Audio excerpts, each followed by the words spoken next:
Hi everyone. Good to see you on my channel today. Today I will tell you a wonderful story. It is full of love and kindness. I hope you enjoy it and I wish you an enjoyable viewing experience. Thank you. Ryan moved skillfully through the city, trying to avoid the traffic jams on the road. His hands were shaking, his nerves were on edge, and a man's voice sounded over the speakerphone. It can't be. It's not Emily, he answered the call. I understand your shock, Mr. Ryan, but that's what we're waiting for you to identify. We need to make sure the woman on our table is your spouse, Emily. She's quite young, only 31 years old. We wanted kids so badly, Ryan muttered. His insanely expensive sports car maneuvered between cars with ease.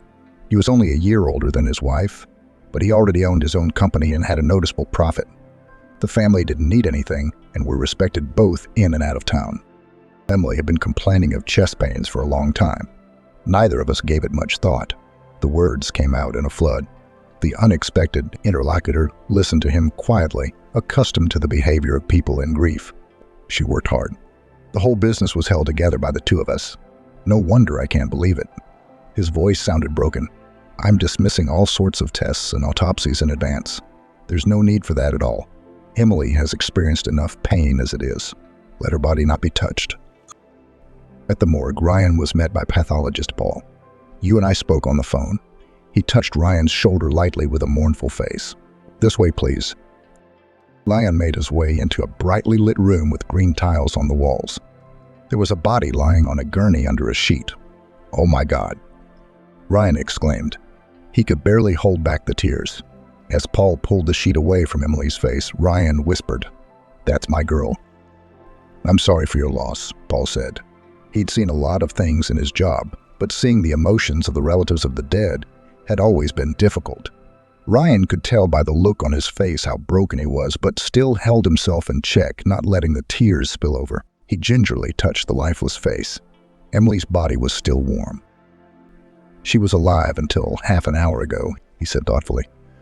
"Why didn't I know this morning was the last time I'd talked to her?" A few minutes later, Ryan stepped out into the hallway and his face changed. He turned to the orderlies with a calm look. "Guys, I have a favor to ask of you. You won't be offended by the price. We need to get to the funeral as soon as possible. And unnecessary fussing with tests and autopsies will only stall things. You better hurry up and release the body. Get everything ready." Ryan held out a few bills to the orderlies. "This is between you and me. Absolutely. We won't tell anyone," Alex promised. He and his partner had been frequent participants in illegal activities after a couple of sentences for extortion and disorderly conduct. The two prison mates had only managed to get jobs as morgue attendants. "I'm counting on you." Ryan was pleased with the way things were set up, but was in no hurry to leave for the office. He still had to inform all of his family and friends about the untimely death of his dear wife, listen to tons of condolences, and receive many visitors. But for now, he had to make sure Paul didn't cause him any problems, and Emily wouldn't bother him again. Finally, he would be able to say goodbye to her for good. In the meantime, Alex and Jason were preparing to transport Emily's body to the funeral home. Beautiful woman she was, still young, Jason said, looking at Emily's face. "So is her husband taking a lot of grief? What's on these rich people's minds?" "I don't know. First all shaking over his wife's body. Now he wants to bury it. But what do I care? The main thing is he got the money. There's not much to do. I'm not used to this kind of thing. I've only been out for 4 months. I'm not going back." "All right, don't worry. You'll be fine. We just gotta keep the cops off our backs. Look at her. She looks alive." "That's kinda creepy," Alex laughed. Jason took a closer look at the dead woman. It's real, and her skin is soft. He poked a finger into her exposed shoulder and shuddered. "That's the way I've never seen it, and I never will." Alex crossed himself. Flashing the voice of Paul appearing made the orderlies wince. "Where are you taking her? And I haven't done an autopsy yet. Come on, guys. Get her over here." Alex and Jason looked at each other. "That's not what we agreed to with Ryan," Jason said. "So maybe he refused to do an autopsy. Says he has a funeral to arrange. Busy man, businessman." Paul frowned and walked out into the hallway. Immediately, he spoke to Ryan. "I can't release your wife's body without an autopsy." In order for me to sign all the paperwork, I have to do the necessary procedures. What are they going to give you? To me, the situation is transparent. Emily died of a heart attack. I agree with that, and I don't require confirmation. I don't need any tests. Are they going to bring my spouse back to life? Ryan asked indignantly. He noted that Paul was a man of principle, so he wouldn't just neglect his professional duties and risk his reputation and career. Come closer, Ryan asked and reached into his pocket for his wallet. Is such a request satisfactory to you? He handed Paul all the bills he had left. He raised his eyebrows in surprise, not at all expecting this turn of events. He hastily accepted the money and stuffed it into his pants pocket so it wouldn't fall out. Looking around, he leaned over to Ryan. "Well, that's a different conversation," he said in a soft, friendly tone. "I would be more than happy to expedite the process of transferring your spouse's body, Ryan. Doing the autopsy is my responsibility." "Fine, do your autopsy," Emily's husband snapped. But he immediately calmed down. Now he didn't have to worry about the morgue staff. He'd bribed everyone, and they couldn't report him to anyone, or they'd be out of a job. If the orderlies lost a little, Paul would lose his license. And if he decides to talk too much. Without wasting a minute, Paul got to work. "Guys, you see the body? Let's do an autopsy," he commanded, looking at Alex and Jason. Only a few seconds separated Emily from the irreparable. "Don't touch her. Don't touch that woman," this shouted suddenly across the hallway from some madman who had inexplicably found himself in the morgue. He was breathing heavily and holding his heart, trying to catch his breath. "Who the hell is this weirdo?" Jason stared at him. Standing before them was the usual grimy hobo in dirty clothes, gathered into one comfortable set from several dogs. It was hard to tell the age of the tired man with the beard and bushy eyebrows. "Are you lost or something?" Alex addressed him. "Or are you having trouble with your head? Get out of here. This isn't a circus for you." "That's my wife. Don't touch her. Call the police." "And him," he pointed his finger with frantic eyes at Ryan, who froze in place as if struck by thunder. "There's Andrew." Ryan couldn't even find the words to somehow shut the intruder up. "You can call me right now. What are you standing there for, you morons?" "What's all the noise?" Paul stepped out into the hallway. He looked around sternly at everyone present. "Is Emily here to see you?" "She's my wife. Don't cut her. Call the police. I'm begging you." "Okay." Paul nodded and pulled off his clean gloves. He immediately threw Ryan an angry glare. If he'd only known what he'd offered him the money for, he never would have taken it. The police officers who arrived on the scene at first took Andrew for a lunatic. "What do we have here? Drunken ramblings?" Russell asked tiredly, looking at him. "I'm neither drunk nor crazy. My name is Andrew Gulliver, and Emily, who was brought in this morning, is my wife, or rather Gulliver's ex-wife." "The same one," Vincent aghast, trying to make out the missing businessman from 5 years ago in the scruffy tramp across the street. "The same one," Andrew nodded. And this, he shifted his gaze to Ryan, who had arrived and was prevented from sneaking out before the police arrived. "Alex, Jason, this is my former friend Ryan. I know everything about you now. I know your sneaky nature." No one expected Andrew to lunge at his former friend and punch him with his fist. As Ryan slammed into the wall and butted the back of his head, Vincent and Russell immediately grabbed Andrew under the arms, holding him in place. "And I'm going to nail you with my own hands for her, you bastard." Andrew didn't stop lashing out. "Ryan, do you hear that? Do you hear that?" shouted Ryan. "This is a direct threat of reprisal. You're all witnesses." The bickering of the men was broken by a loud female scream. Everyone rushed to the section where a terrified Emily was sitting on the floor with her arms wrapped around herself. "Emily." Andrew dropped down beside her, covering her with his jacket and pulling her close to him. "My love, I'm here. I'm with you again." Emily was shaking. She was weak and scared. Several pairs of eyes stared at her in horror. Ryan turned the palest of them all. "There you go. If you hadn't run in, she would have been properly scrutinized by now," Jason ahead. Realizing that Paul had almost performed an autopsy on a living person, Vincent looked around at those present. "Doctor, examine the victim and sedate her." He pointed to Andrew. "Will you come with me?" "I'll get the guys," Russell nodded to him. "I'll stay here to keep an eye on the victim. I'm asking for the pathologist."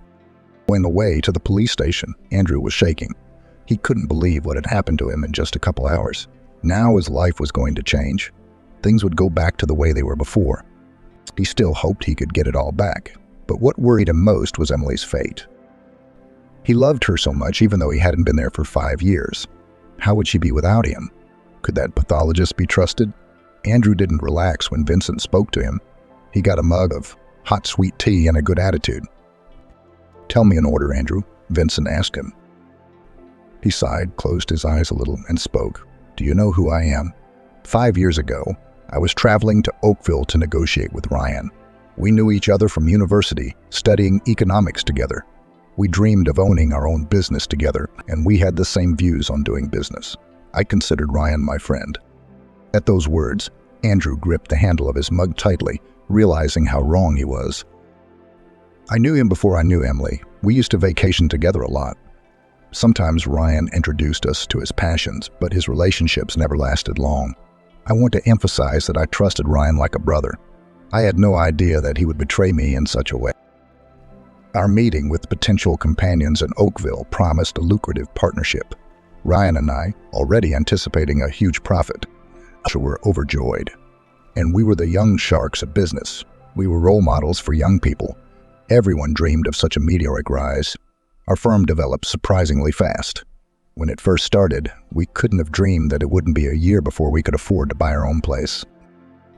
So on the way to Oakville, it was a 3-hour drive, but I ate a big meal before I got there, and Ryan started begging me to stop along the way and get something to eat at a restaurant. I didn't refuse, and I didn't suspect a thing. Even when the best restaurant Michael's turned out to be just a canteen with some suspicious types hanging around. They were on to us as soon as we got out of the car. Ryan was never short on words and could stoop to any level to prove his superiority. Before I knew it, I was in the center of a scuffle, but I was the only one getting hit. I didn't realize it was Ryan. He lured me to this camp where no one knew us by sight, hired some thugs, and got away with it. I was in a lot of trouble back then. I spent the night in the alley where I'd been beaten the night before. I woke up with a buzzing head and my mind was blank. I lost my memory, and from that moment on, I didn't even know who I was. A group of vagabonds took me in and taught me how to survive. Together, we roamed from one village to another until we stopped here. I didn't realize how close I was to my former life. At one time, I was an idol to the people of this town, and then I became invisible. So today I went to the store for tea and a cake, as I always did in the morning. Sometimes they'd let me eat right there and watch TV. That's how I found out about the news in the city and the world. Today there was a report about Emily's death. They said that millionaire Nesterov's wife had died of a heart attack right in the office of Ryan and Emily. Emily's picture was shown close up, and something clicked in my head. I screamed in pain.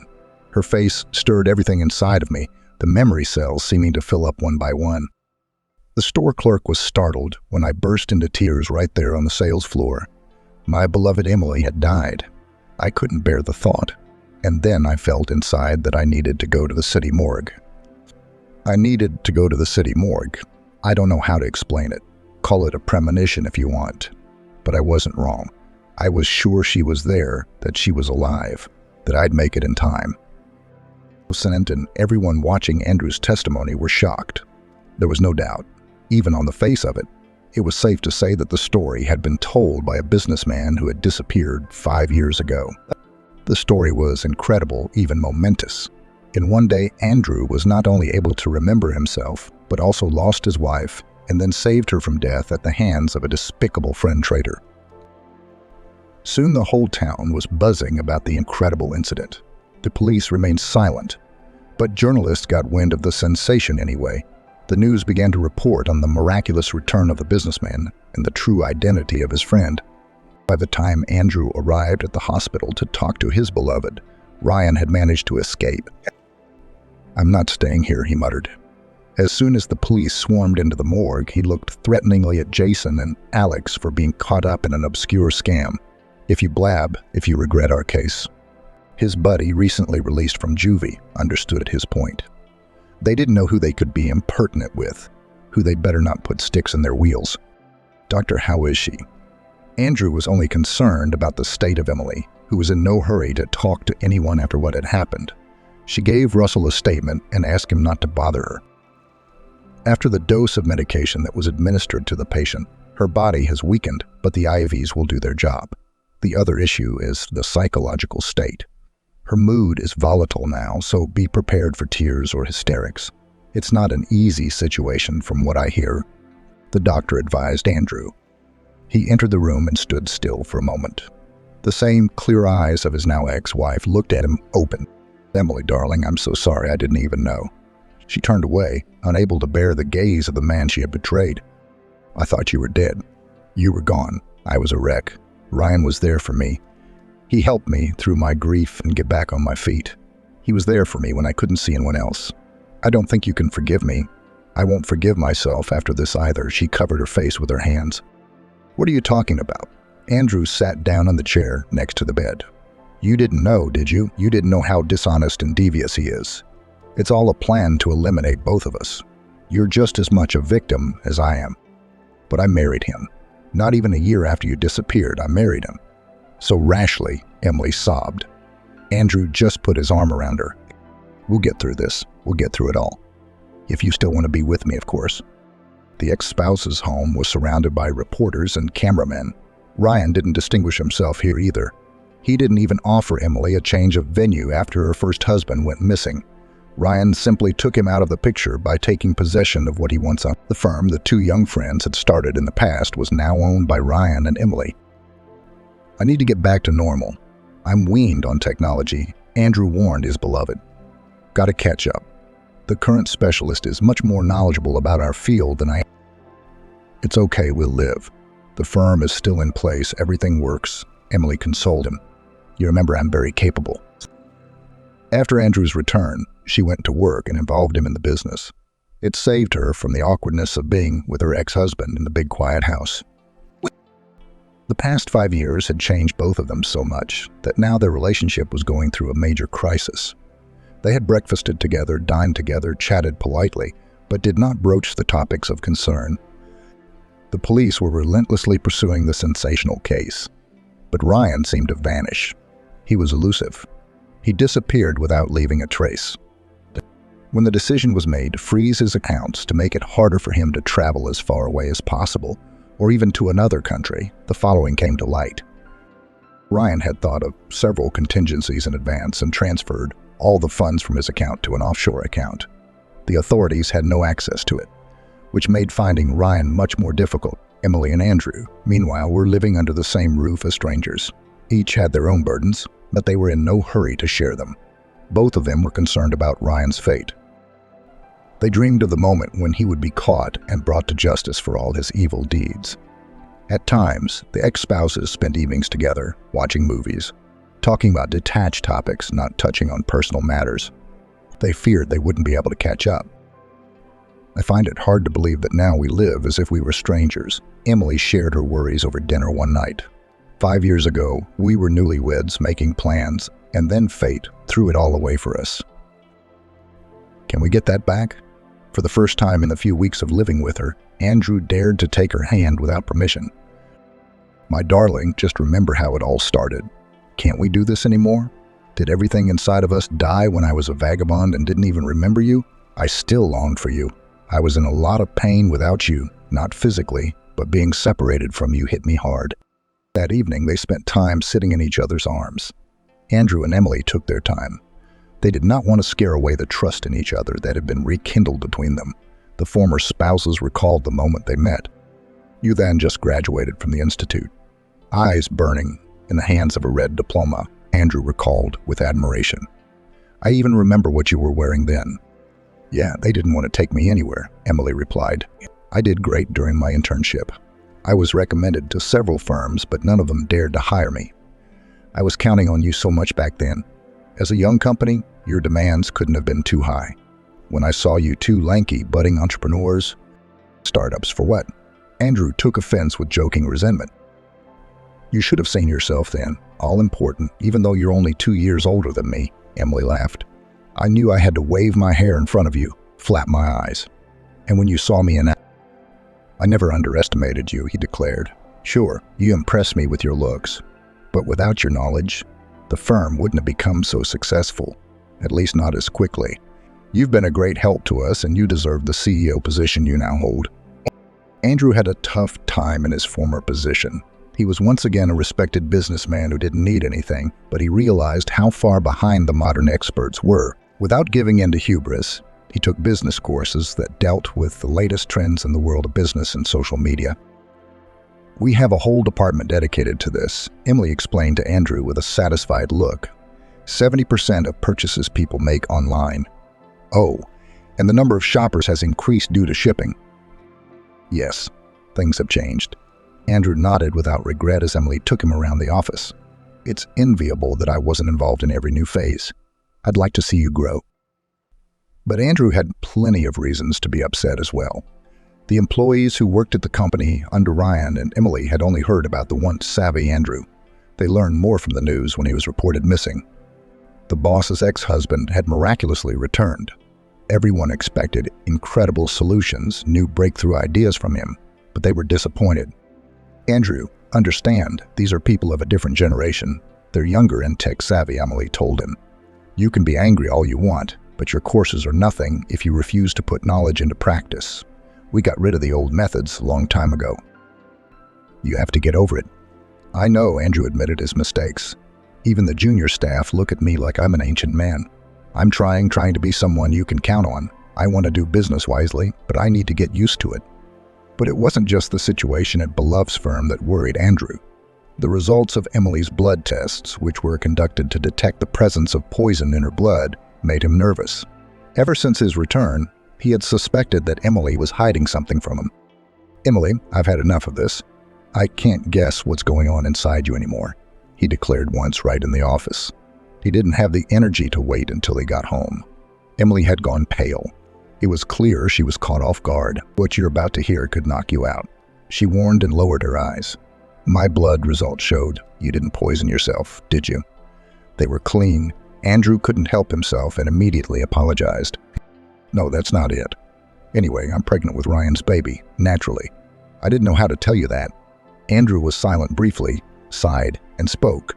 He was your husband. You were planning a family? I have nothing to blame you for. The baby is in no way to blame, Andrew said confidently. He saw no reason at all to keep such wonderful news from him. I was afraid it would alienate you. We're very careful with each other as it is, and I'm so tired of living in constant tension. Then don't. It's not good for the baby. Andrew sat down on Emily's desk and put his arm around her. I'm not going anywhere else. No one's going to make me. And this baby is ours, no one else's. He wouldn't be happy with a father like Ryan himself. Emily couldn't hold back the tears. She had held in all the excitement for so long that it didn't take long for relief to set in. She and Andrew would be a family again. They would have a baby just like they had once dreamed. I'll definitely have to get over my ambition now, Andrew said, rocking Emily in his arms. I won't let you sit in the office so much. You'll be relaxing at home. There are all sorts of healthy goodies, but I won't lock you up to work remotely either, of course, but you've taken on too much. The staff is relaxed. I recognize your grip now, laughed Emily, wiping away tears. The whole truth was known, and she was no longer afraid of being rejected. Andrew remained just as sensitive, caring, and attentive. We're going to have a family. I wanted my baby so badly, and now we will have one. Thank you for hosting us. Over the next few months, Andrew never ceased to amaze Emily. He tempered his ego and began to adopt the experience of the new staff to fit in. Soon he was to take over the role of the head of the firm because Emily had to take care of her health. She, of course, filed for divorce, and the former spouses modestly signed after that in the registry office. At the time of Andrew's return, journalists did not stop following them on their heels, so the newlyweds acted cautiously. They hid Emily's pregnancy and hired bodyguards to drive away the reporters hanging around the house in search of another sensation. Sooner or later, they'll figure it out and start trumpeting the baby, Emily reassured her husband. Soon I won't be able to hide my tummy. You're overreacting. It's how they earn their bread, she continued. Oh, I think I'm going to have a 10-foot fence around the house soon, Andrew grumbled. He pretended he hadn't heard. He was annoyed at the intrusion of others into their lives. Besides, he didn't want Ryan, wherever he was, to find out about the baby. Andrew's only dream was to keep his family safe from outsiders. Next to him, Emily felt at ease. She began to trust Andrew more. The same tenderness that had driven them crazy a few years ago had appeared between them. "You've gotten too tense," she said, kneading her spouse's shoulders. "I don't know how you're coping. You've changed a lot, and that makes me happy." Andrew proudly accepted the praise from his wife's lips, putting the well-being of the family first. He found the strength to run the firm. In just 3 months, he had to absorb a lot of new information, to find an approach to the team and take some of Emily's worries away from her. Now she was much less likely to show up at the office, but she did conference calls with the staff via video link. And soon Andrew faced massive dissatisfaction from his subordinates. "Andrew, things are not going well at all. The complaints about reduced pay are increasing every day," his deputy reported. "I'm aware of the current situation. Ryan has let us down. Funding has been cut many times over. But employees have not received their due for months. Our market position is down.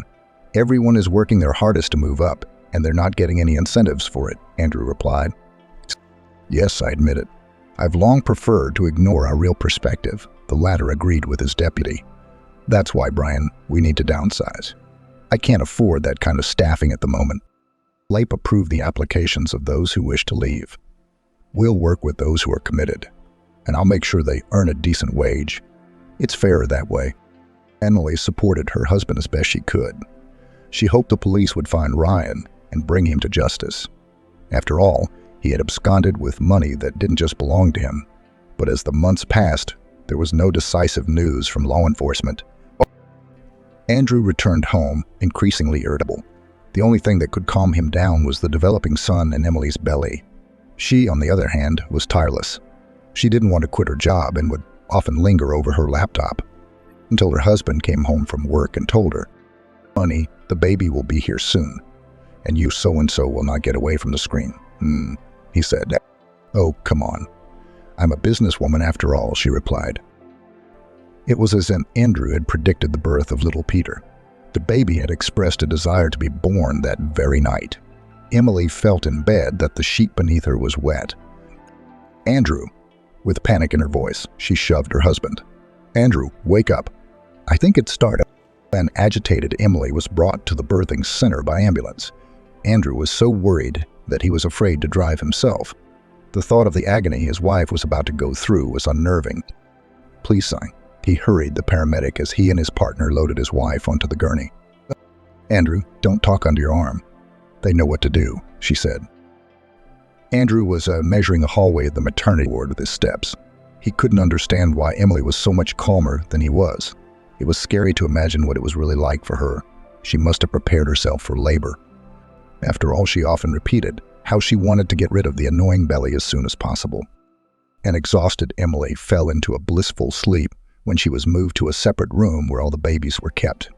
In the morning, when it was time for her son's feeding, the young mother was in for another shock. "I mean, how? What do you mean, Peter? Not there." She didn't understand the first time, looking demandingly at the nursing staff. "What do you mean you lost my baby? Are you out of your mind? That's impossible." Andrew rushed to the maternity hospital as soon as he received the alarming call from his wife. The police also arrived on the scene immediately. The obstetricians ran around the ward but couldn't find the missing baby. "So Tara, who worked here on the night shift, is missing," Vincent clarified, questioning the entire staff. "Find him now," Emily yelled at everyone. She didn't fall into despair, but instead brought the entire maternity ward to its feet so they wouldn't sit still. "I'm going to sue every last one of you." "Honey, you need to calm down. You're still too weak." Andrew tried to put her to bed, but his spouse refused to stand idly by. He used all of his connections to enlist the necessary forces to find the newborn. "Tara's not at home. Neighbors said they didn't see her this morning or hear the baby crying," Russell shared with his partner. "She has a cabin in Riverside. Inherited it from her grandfather. Did you know?" replied Tara's co-worker Ellen, who had been called into work to replace a runaway employee. "We'll leave immediately," Vincent nodded to Russell. "We'll get the address on the way. We need to find out about her loved ones. Who was she seeing? Maybe this guy went somewhere and stole a baby without thinking of the consequences. Or he planned it all a long time ago," Russell said grimly. Which was absolutely no consolation to Andrew and Emily. Tara didn't hear when 2 police cars pulled up to her wooden house. She was preoccupied with a screaming Peter who wouldn't eat the formula despite being terribly hungry. Yes, hush, hush. We need to be patient for a little while. Tara rocked him in her tired arms. He will come for you soon. You have not been abandoned, don't be afraid. Tara Woods, leave the house immediately with the baby. Came a stern male voice into the mouthpiece. Tara knew she had no escape route. Oh, and her accomplice hadn't shown up yet. She should have trusted him so much. Tara, I repeat, come out with the baby. Relieve yourself now, Russell's voice urged her. Tara wrapped Peter in a small blanket and opened the front door, putting one hand out in front of her. I'm unarmed, she shouted. One of the operatives immediately ran up to Tara and took Peter away. Emily hadn't done anything to him. She wasn't going to. She was forced to put her hands behind her back to be handcuffed, she said through tears. After calming down, Tara laid it all out at the police station, not holding back a single detail. Ryan Michaels, my lover. We've been together for over a year. I knew he was married, but he said the passion between them was long gone, that they lived as strangers. But you told me yourself, Tara. Were you planning to kidnap a child to raise together? The investigator asked. Yes. No, I don't know. Ryan freaked out when he found out Emily was pregnant, even though she got back together with her ex-husband. Ryan had calculated everything. The baby's definitely his. He's got a lot of contacts around town and debtors. Knew when Emily's pregnancy was established. He never wanted kids. At least he didn't discuss it with me. I thought it was too early to plan a family, so I didn't ask. And Ryan always seemed like a free spirit to me. I was even surprised he was so caught up in the idea of taking the baby for himself, and I couldn't help but help him. He always had a knack for persuasion, Tara admitted to her shame. He's the kind of man who knows how to find the right words to get his way. It's always happened to me. And now it's going to be a lesson to me. Am I looking at jail time? If you tell us his exact whereabouts, you might get probation. Russell looked at Tara carefully. I don't know where he's gone. Believe me, I'm not covering for him. Ryan always does what he wants and doesn't answer to anyone. He's got some business of his own, maybe illegal. And he always told me it was best not to get involved. Emily was ready to strangle Tara with her own hands, the one who had put their son in danger. When you find this scoundrel, he'll answer for everything, she told Vincent, who returned the baby to her and told her about the midwife's role in the case. He won't get away with it, that's for sure. You can be sure of that. For double attempted murder, grand larceny, various tax frauds, and stealing the baby. He's going away for a long time. Thank you, Andrew shook the policeman's hand. And please find him as soon as possible. We'd like to know our boy is safe. No matter how hard the police officers tried, the surveillance of Tara's village home had no success. Ryan had likely seen the police cars and the commotion that had engulfed the village. So he didn't even go near the place where he hoped to meet his kidnapped son. We were to locate Ryan's account, Russell informed them. It was frozen, so now he can't use it no matter how hard he tries. And we know he's in our area, and the lack of money will prevent him from hiding well and traveling freely. Thank you. Please keep us informed, Emily replied. She felt more comfortable with both personal guards and police patrols on duty outside their home for safety. When are we going to have a quiet life? Emily sighed, looking at her son. I won't let you get hurt for anything. We won't. Andrew touched his finger to the little nose and kissed his wife. Be that as it may, and we need to get on with our lives and raise our miracle. Andrew continued to drive to the office every day, but often called home and asked Emily to show him her son. Congratulations, shouted his staff at the firm. May your baby grow up healthy to the delight of his parents. And this is to your family from us. Jessica, who kept the office clean, held out a basket of various baby products to the director. Thank you so much, friends. This is new to us, so don't be surprised if I come in even more tired than before.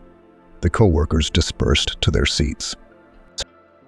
Andrew made a few calls to organize a small banquet during lunch and treat his subordinates to Peter's birthday party. But a few days later, the irreparable happened. Andrew was sure he was among the last to leave the office.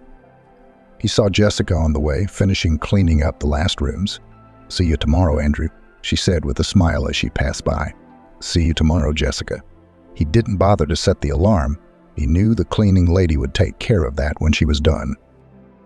He had only had time to drive away from work for a few minutes when he got the call about the fire. No way. No, he should, and called the fire department. He was the first one outside the company building and ran inside.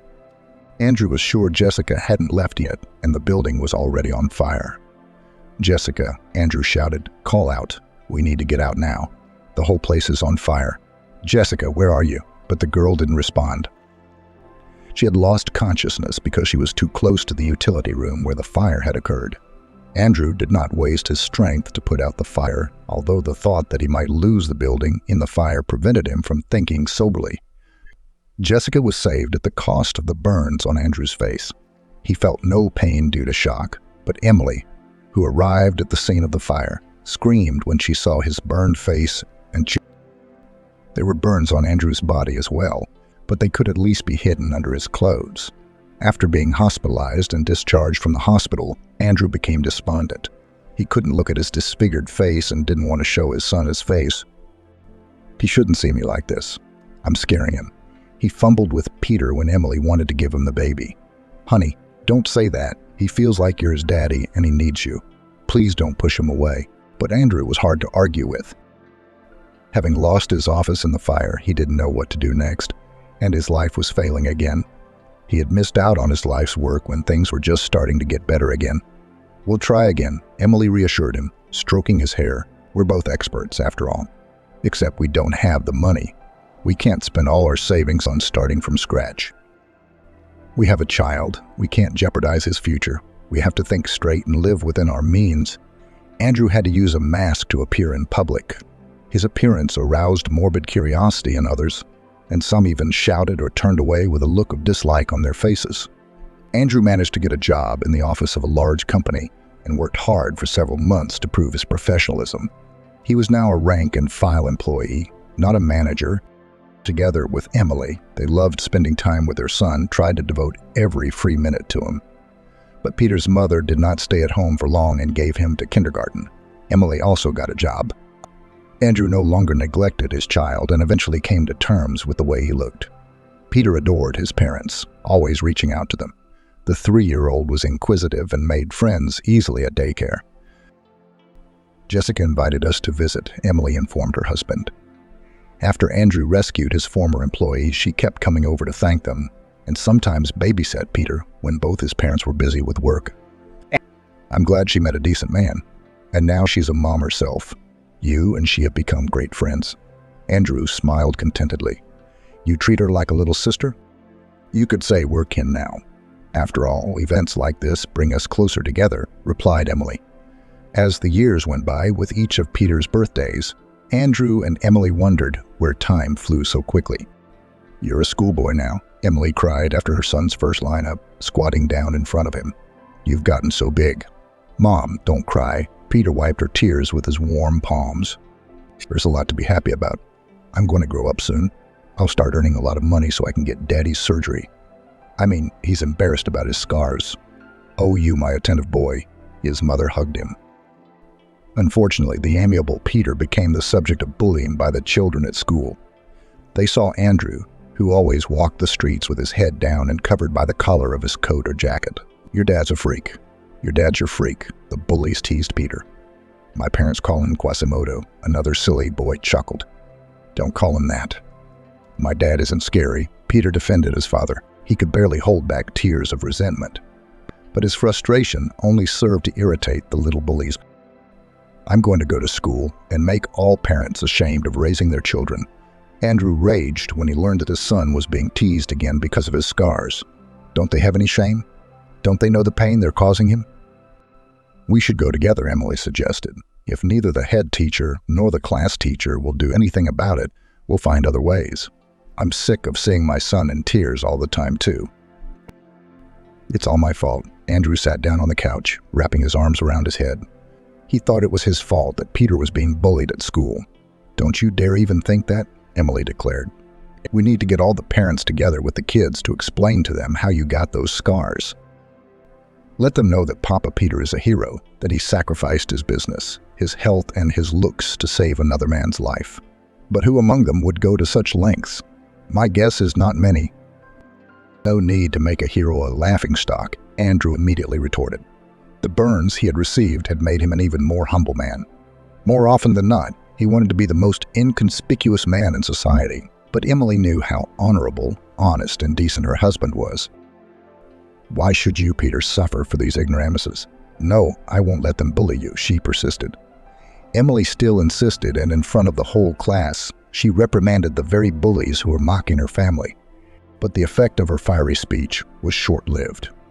Now the troublemakers tried not to taunt Peter on school grounds, but harassed him on the bus on the way home. Her son of Quasimodo, Elia, who was sitting 2 seats away, said loudly, "Hey, you freak, I'm addressing you." "Leave me alone," Peter responded angrily. "So he's hiding behind Mom's skirt.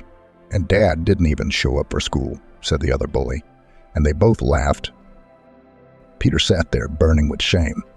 He realized that the adult passengers had heard everything, but no one even thought of standing up for him. At the next stop, when most of the people got off, Eli and Artur sat closer to Peter and started shoving him in the shoulder. "Well, where's your hero, Daddy? What's he not protecting you?" The driver, who could now hear the mocking talk of the first graders, could not stand their insolence, and at the next stop made his way into the cabin. "What are you kids bothering the kid for? Do I have to drop you off at full throttle?" His voice sounded menacing, so Peter's assailants immediately fell silent. "How can you threaten other people's children?" An elderly female passenger raised her voice. "You better ask why their parents don't educate them." Arthur and Ilya jumped out into the street, unwilling to listen to the moralizing. Peter exhaled with relief. "All right." The driver asked him. "Yeah, fine," Peter replied softly. "Thank you very much. They're always picking on me." "Then get in the front seat. We'll chat." The man waved at him, returning to his seat. "What's your name?" "I'm Peter." "Michaels," the man replied without a backward glance. "Michaels. What's your mom's name?" The driver's voice changed. "Emily, do you know her?" Peter didn't notice that the bus driver had gone silent due to his attempts to suppress unsolicited tears. After all, he didn't just know Peter's mother, he was his own father. Ryan had been leading the life of an ordinary man for several years now, but not because all his funds had been frozen by the police. The reason was different. The birth of his son had changed him. He clearly realized that Andrew would be a better father to the boy than he, and his final act of revenge was the firm that the former friends had started together many years ago. In that moment, after learning that he almost took Andrew and Jessica's lives with his own hands, Ryan realized how low he'd sunk. He was scared of himself. He was now a lying, vindictive, selfish father. Could such a man be responsible for someone? Be a role model? Ryan was shocked to meet his son because he wanted to lay low and never be seen by him. Let Peter grow up with loving parents who could give him a good upbringing. But now Ryan realized that he had seen Peter before, that the boy was always coming home by this route. "Uncle, are you all right?" inquired the kid when it was his turn to get off. He put the map to the machine and looked at the adult carefully. "Yeah, kid, don't worry. My allergies are acting up. That's what the tears are about. Take care of yourself. Don't let yourself get hurt." Ryan dared to ruffle his son's hair. In that moment, he experienced such tender feelings as he had never experienced before. Peter walked off the bus with a smile, leaving a completely lost Ryan behind. No more bullies harassed Peter on the bus. They had picked on him less often at school, choosing a new harmless target for their constant bullying. Now Peter came home from school in high spirits. He really liked the driver he had befriended. Upon entering the bus, the boy would immediately stop beside Ryan.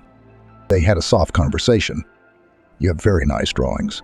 Your winning the contest is well deserved." He praised his son. "I used to love to draw when I was a kid too. It's been a long time since I tried it. It's a lot of fun." Peter nodded with a smile. "Starting next year, I'm also going swimming." The friendship between Peter and Ryan had taken on a life of its own. His father enjoyed every second he spent with his son and was glad no one teased him anymore. Peter complained to him about why he was being picked on. "Mom says it's nasty," Peter said candidly. "My dad pulled a man out of a fire. Can you imagine? He didn't wait for the fire department. He went into the flames himself. That's why he's scarred." Ryan was pained to hear that Peter and his family had suffered because of his terrible act. He often wanted to repent to his son, to tell him that it had ruined his dad and mom's lives for years, but he couldn't take it out on a child. And if he confessed, Peter would hate him and they would never see each other again. "So you made friends with the bus driver?" Emily inquired of her son. Yeah, he's really nice. Standing up for me in front of Arthur and Elijah, Peter happily shared. I'll show him to you now. He reached into the phone's gallery. I took a video of him driving the bus. Emily ached and nearly let go of her son's phone. She could clearly see her ex-husband. Panic gripped her. Ryan had gotten close to Peter. God knows what he was up to. Jesus, son, she shrieked. Honey, what are you doing? Andrew peered over her shoulder and froze. Peter, is this your friend? Yes, the son said wearily. He didn't understand why Dad and Mom were so tense. Let's go to the police. Now, Emily said in her husband's ear. I'm not going to let him anywhere near here. He's definitely up to something. Andrew nodded excitedly. The police worked swiftly and arrested Ryan. His meeting with Andrew and Emily that same evening took place in the hallway of the squad room. Forget about Peter. You'll never see him again, asshole. Andrew grabbed him by his jacket and shook him. I admit everything. Just let us communicate, Ryan pleaded. The couple glanced over, and their mutual enemy visibly changed. His appearance spoke eloquently of the crime he had committed. Peter is the only good thing I have left. I'm happy he's mine, as long as he wants to communicate with you himself, Emily said firmly. Even though she and Andrew hated Ryan with all their hearts, they weren't going to lie to Peter because he had already grown attached to his own father. Ryan's trial was months away, as the lawyer had to work hard to build a defense for several violent crimes at once. Peter sauntered into the courtroom with his parents. Are you sure? Emily worried. She and Andrew had agreed that they wouldn't turn their son against Ryan. He'd be spending at least 20 years behind bars anyway. Yes, Ryan's uncle will be charged, but he's got to have at least one family member. As expected, Ryan was sentenced to 17 years. Andrew felt the sentence was too short to cover the atrocities he had calculatedly committed. Peter cried when Ryan looked at him after the verdict was announced.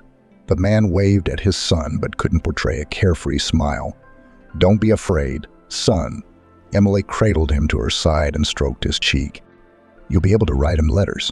Maybe I'll see you when you're older too, Andrew whispered.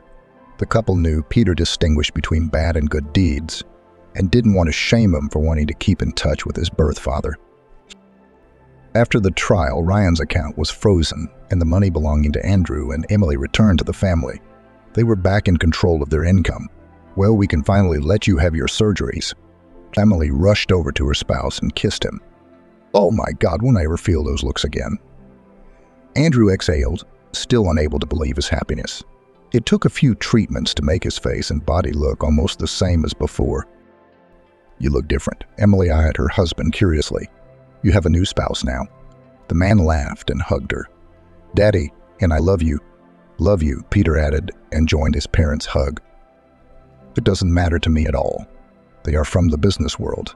After almost 8 years, the couple realized they could no longer keep up and decided to invest in new business, to do business for their own pleasure.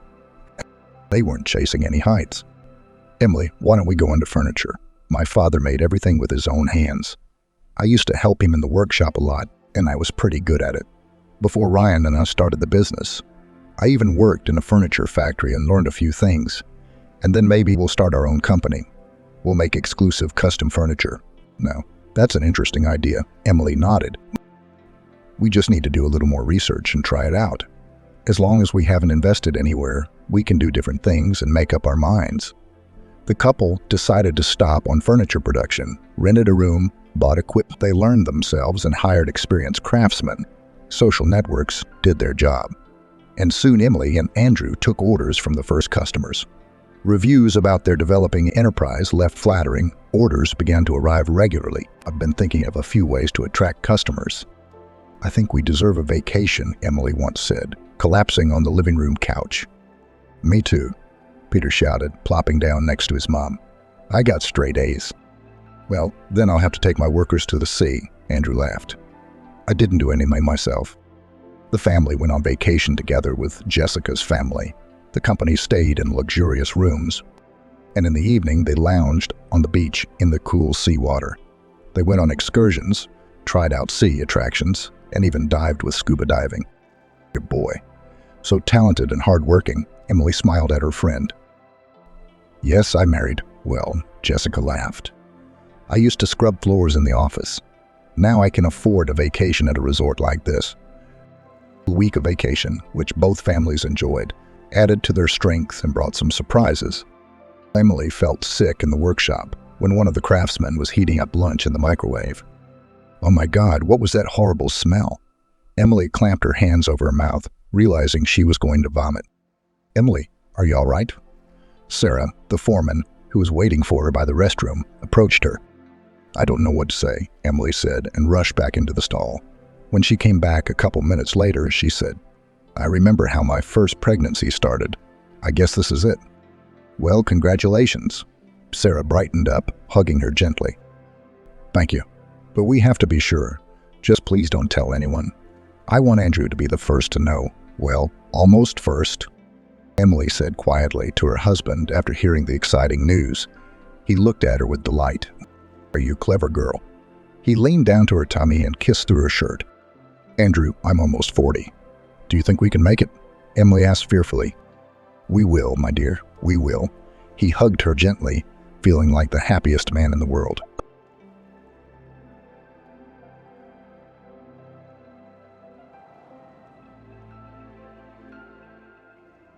Rebecca walked along the riverbank, mentally berating herself for getting off the bus 2 stops early. Now she had to walk in a remote village with 2 heavy suitcases. Hugh's son was trying to help, of course, but he was no help at all. 8 years old, small, thin. Are we coming soon? Here my legs are already tired and hungry. Stopped, the little one asked. Rebecca looked lovingly at her son. Now bear with me a little longer. It's my fault. I took the word of some woman on the bus and got off before I had to. Our village is farther away. They must have taken the sign down. It's okay, Mom. I'll just take a pie, okay? You know, the one you baked for the road, and I'll eat it on the go. And you make it so good. I can't help myself, said Hugh. Rebecca smiled. Take it, of course. There's a thermos with tea. But why eat on the go? Let's take a break. You'll sit on one of the suitcases, and the second will be a chair for you. How about it? I agree, of course I agree. We'll camp like real travelers. Hugh jumped with joy. Rebecca put the suitcases down on the ground, and then she thought how unfair life was sometimes. Her husband Anthony had not only betrayed her, but had cheated her out of everything in court.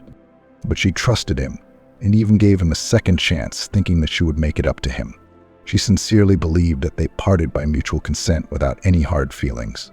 So what did Anthony do? He hired some clever lawyers to pay for her inheritance and defeated her in court. And they mocked her by calling her a naive doctor. It's a shame, I can tell you.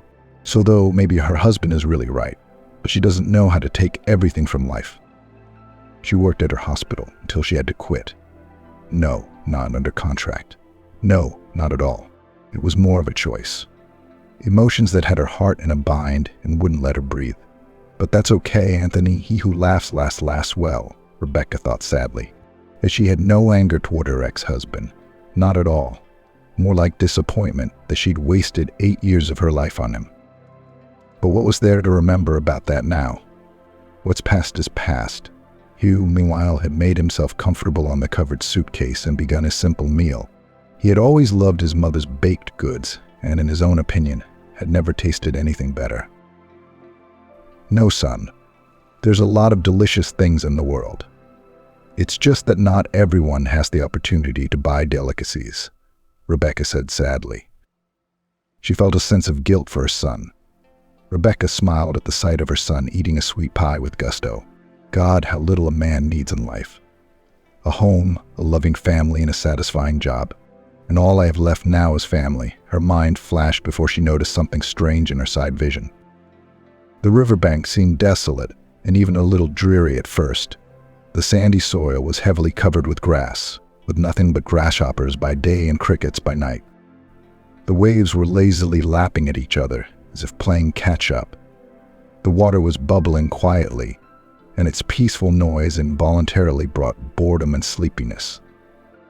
It would have been all right, but to her right Rebecca noticed a man dressed in dark, unattractive clothes. He looked like a ghost who had not found a home in heaven. When she saw the stranger, Rebecca visibly tensed. Who was he? Could he be a fisherman or hunter? But where was his tackle or his gun? and he looked strange, more like a vagrant. At the thought of that, Rebecca became nervous. Hugh, who was sitting on the suitcase, immediately caught the change in her mother's mood and, stopping chewing, followed her gaze. Who is that man and what is he holding? It looks like a doll. Uncles don't play with dolls. Rebecca looked at her son in surprise. What an eye. I didn't notice. Diamond eyes. Yes, it looks like he has something in his hands. At that moment, the stranger turned his head toward Rebecca and, still holding such a strange object in his hands, headed toward them. Rebecca felt inexplicably anxious. Of course, she didn't think this man could do any harm. But on the other hand, he looked very strange, especially with a doll in his hands. Rebecca didn't know why the tramp was walking along the riverbank with this strange object. However, it was not in her competence to understand the motives behind the behavior of homeless people who had their own vision of life and situation. Meanwhile, the vagrant approached them and said a polite hello. "Hello, I'm sorry to just show up out of the blue like this. It's just that I really need help." Rebecca looked at him in bewilderment. "Good evening. What can I do for you?" He hesitated for a moment, then looked at Rebecca with tear-filled eyes. "I have a little girl in my arms here. I rescued her from the river, pulled her out." Rebecca almost lost her senses from surprise. A girl from the river. And how? What happened? And why is she silent? The tramp shook his head. "I don't know. Right now the little girl is just sleeping. She's very tired. As I understand it, she got into an old boat and swam away from the shore for some reason. The current picked it up and swirled it around in the waves.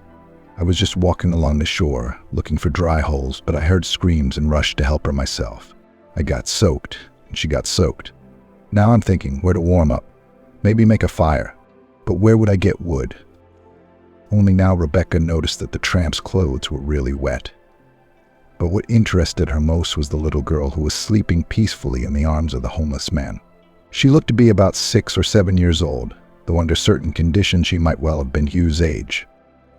"So it wasn't a doll. It's a girl," exclaimed the boy. Rebecca shrugged her shoulders in embarrassment and then gently accepted the burden from the tramp's hands. Since the baby's clothes were wet, Rebecca made a decision almost immediately. "We need to wake her up, change her. Let her wear Hugh's clothes for now. They'll fit her just right. So what if it's a boy's? What can we do now? She might get hypothermia and get sick." The tramp nodded and stepped aside, realizing that the girl was about to change her clothes. Meanwhile, the little girl, feeling the change, woke up and looked at Rebecca with surprised eyes. "Hello, you must be an angel. Am I already in the other world?" Strange, almost nothing had changed. Rebecca's lips trembled treacherously. "No, sweetheart, you're still here on this sinful earth. Do you need a change of clothes? Let me help you. While the boys turn their backs and shield you from the wind. Come on, sweetheart. Come on, sweetheart. There's no time to lose, or you'll catch pneumonia." The little girl looked at Rebecca strangely, and then followed her suggestion. At that time, Hugh and the tramp went aside and watched the river. "Uncle, you must be a fisherman. Is there anything around here? I used to watch fishing programs at home. I liked it a lot, but I've never been fishing," said Hugh. The tramp smiled. "No, buddy, I'm not a fisherman. I'm actually homeless. My name's Thomas. I happen to be in these parts by chance. I've been making some money lately. I collect crawfish and sell them live to people on the highway. I don't make a lot of money, of course, and it all goes fast." Hugh's eyes widened in amazement. "Wow, real crayfish. What if they bite you with their claws? Or something else? What if there's a snake in the hole?" Thomas laughed. "Come on, you say that too. What snake? I'm careful. I've never been afraid of snakes. I was once bitten by an adder in the woods, but nothing. My body made it so that I now have an antidote for them in my blood," Thomas said with a smile. Rebecca helped the little girl change and clean herself up. Once she was in a dry suit, she had a nice smile on her face. "There, that's much better. Now you'll warm up. You'll be fine. Actually, the ambulance should be called, or you'll get sick," said the woman anxiously. The little girl immediately responded with a firm refusal. "No, Auntie, do not need to call anyone. or my stepfather will lock me up at home again and will not allow me to go out." Rebecca looked anxiously at the little girl. "What's your name?"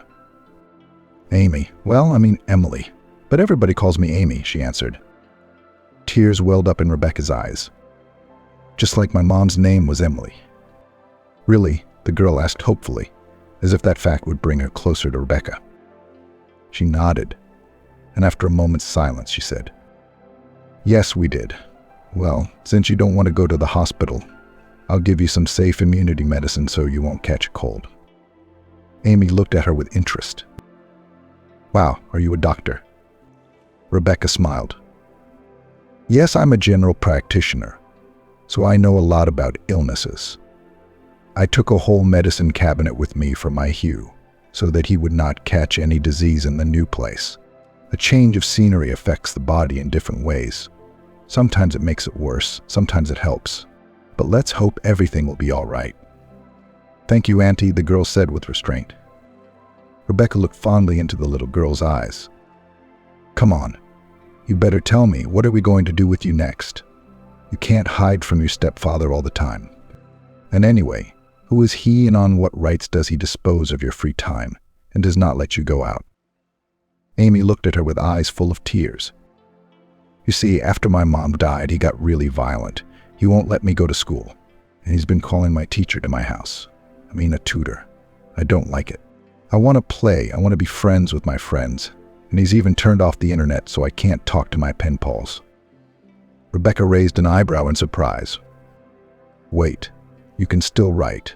How old are you? 7? 8? Amy looked at Rebecca with embarrassment. "Actually, I'm only 6. And my kindergarten teacher said I was very bright, and they called me a prodigy." Hugh, who had hitherto remained silent, asked perplexed, Who? Bandera, what's the rest of the story?" Little Amy only waved her hands away. "Prodigy. That's the word for it." Hugh looked at his mother in surprise. In truth, he hadn't expected his new acquaintance to be so intelligent and sensible. Meanwhile, Rebecca approached Thomas and asked him what he planned to do next. The man hesitated for a moment, and then honestly told her everything as it was. He told her his first and last name, but did not forget to say that he was a homeless vagrant who made his living by selling crayfish on the side of the highway. For a moment, Rebecca felt sorry for the drenched man who looked at her with those sad brown eyes. "Why don't you come with us? I bought a house in the village of Sophia. Don't you know it? It's just around the corner. The house is old, of course, but it's quite nice. There's enough room for everyone. At least you'll have a rest. I don't have any men's clothes, though. But I mean in your size, just for Hugh and a few things for myself." Thomas froze in surprise. He could see from the tramp's face that the offer had stumped him. In truth, he didn't want to be mistaken for a beggar or anything like that. He had never begged. He had always taken care of himself. In one place he would turn in cardboard, in another place he would bring scrap metal to the recycling center. And now crayfish help him. In rainy season, he collected mushrooms and berries. In general, he fed himself and relied only on his own strength. But it's embarrassing. What would the locals think? They don't like vagrants much. They might accuse you of stealing. And I don't want that. I've already suffered once for someone else's sins. I don't want to do it again." Rebecca just waved it off, and then she switched to you. "Don't worry about it. I'll deal with the locals. Moreover, the chairman of the village personally found me this house. And in general, Sean is a good man. He understands those who need help." Thomas looked at Hugh doubtfully, as if searching for support in his eyes. Fortunately, the boy was glad that this mysterious man, who could catch crayfish with his bare hands, and was not afraid of snakes and other underwater creatures, had come with them. "Uncle, come with us. Mommy makes such delicious pies, you'll love them. You'll see, if you try Mom's pastries at least once, you'll never leave us," the boy said maturely and seriously. Thomas smiled and waved his hand in doom. "All right, let's go. I'll warn you right away. If there are any problems or leering looks in my direction, I'll leave right away." Rebecca looked sympathetically at her new acquaintance, but did not comment on his praise. She simply picked up one of the suitcases and headed toward the village. By her rough estimate, it was still about half an hour away. Thomas nodded understandingly, and then picked up the second suitcase from the ground, catching up with Rebecca and taking the first one from her. "Let me carry it. You're so tired." "You'd better help Amy. She's weakened after what happened," Rebecca said, handing over her carry-on. Rebecca walked over to the girl and took her hand. She could tell from the smile that shone on Amy's lips that she had taken the whole thing as one big adventure, and that she was not at all frightened by what had happened to her on the riverbank. As it turned out later, she had run away from home a few hours ago. What was the reason for that, no one knew. Amy went to the river, where she found an old boat, planning to take it downstream. Of course, the little girl's plan looked at least naive and could do her no good. But on the other hand, considering her age, the desire to escape from her hated stepfather could explain a lot of things.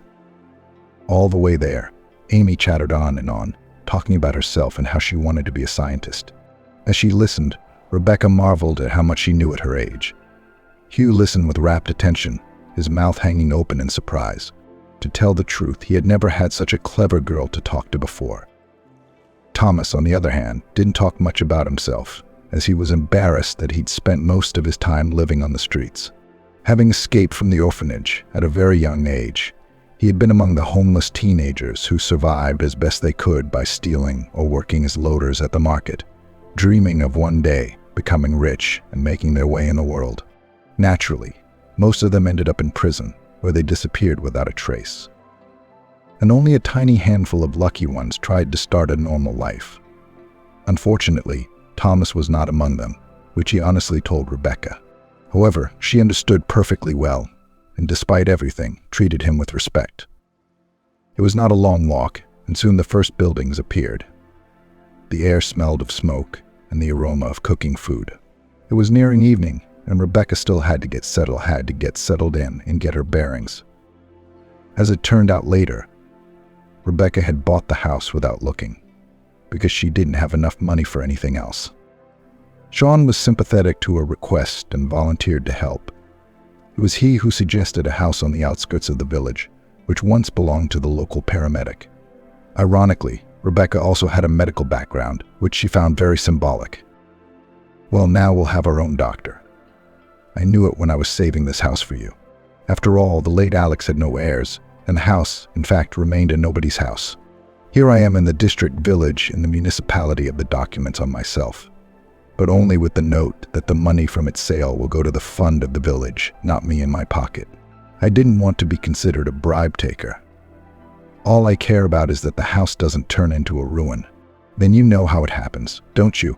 explained the elderly chairman. Rebecca nodded, realizing what the man meant. For some inexplicable reason, young people tended to go to the city, where they saw more prospects for themselves.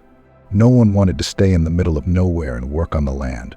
Of course, not everyone had the opportunity to go to the metropolis, and so they stayed and lived off the land, as their fathers, grandfathers, and great-grandfathers had done for many years before.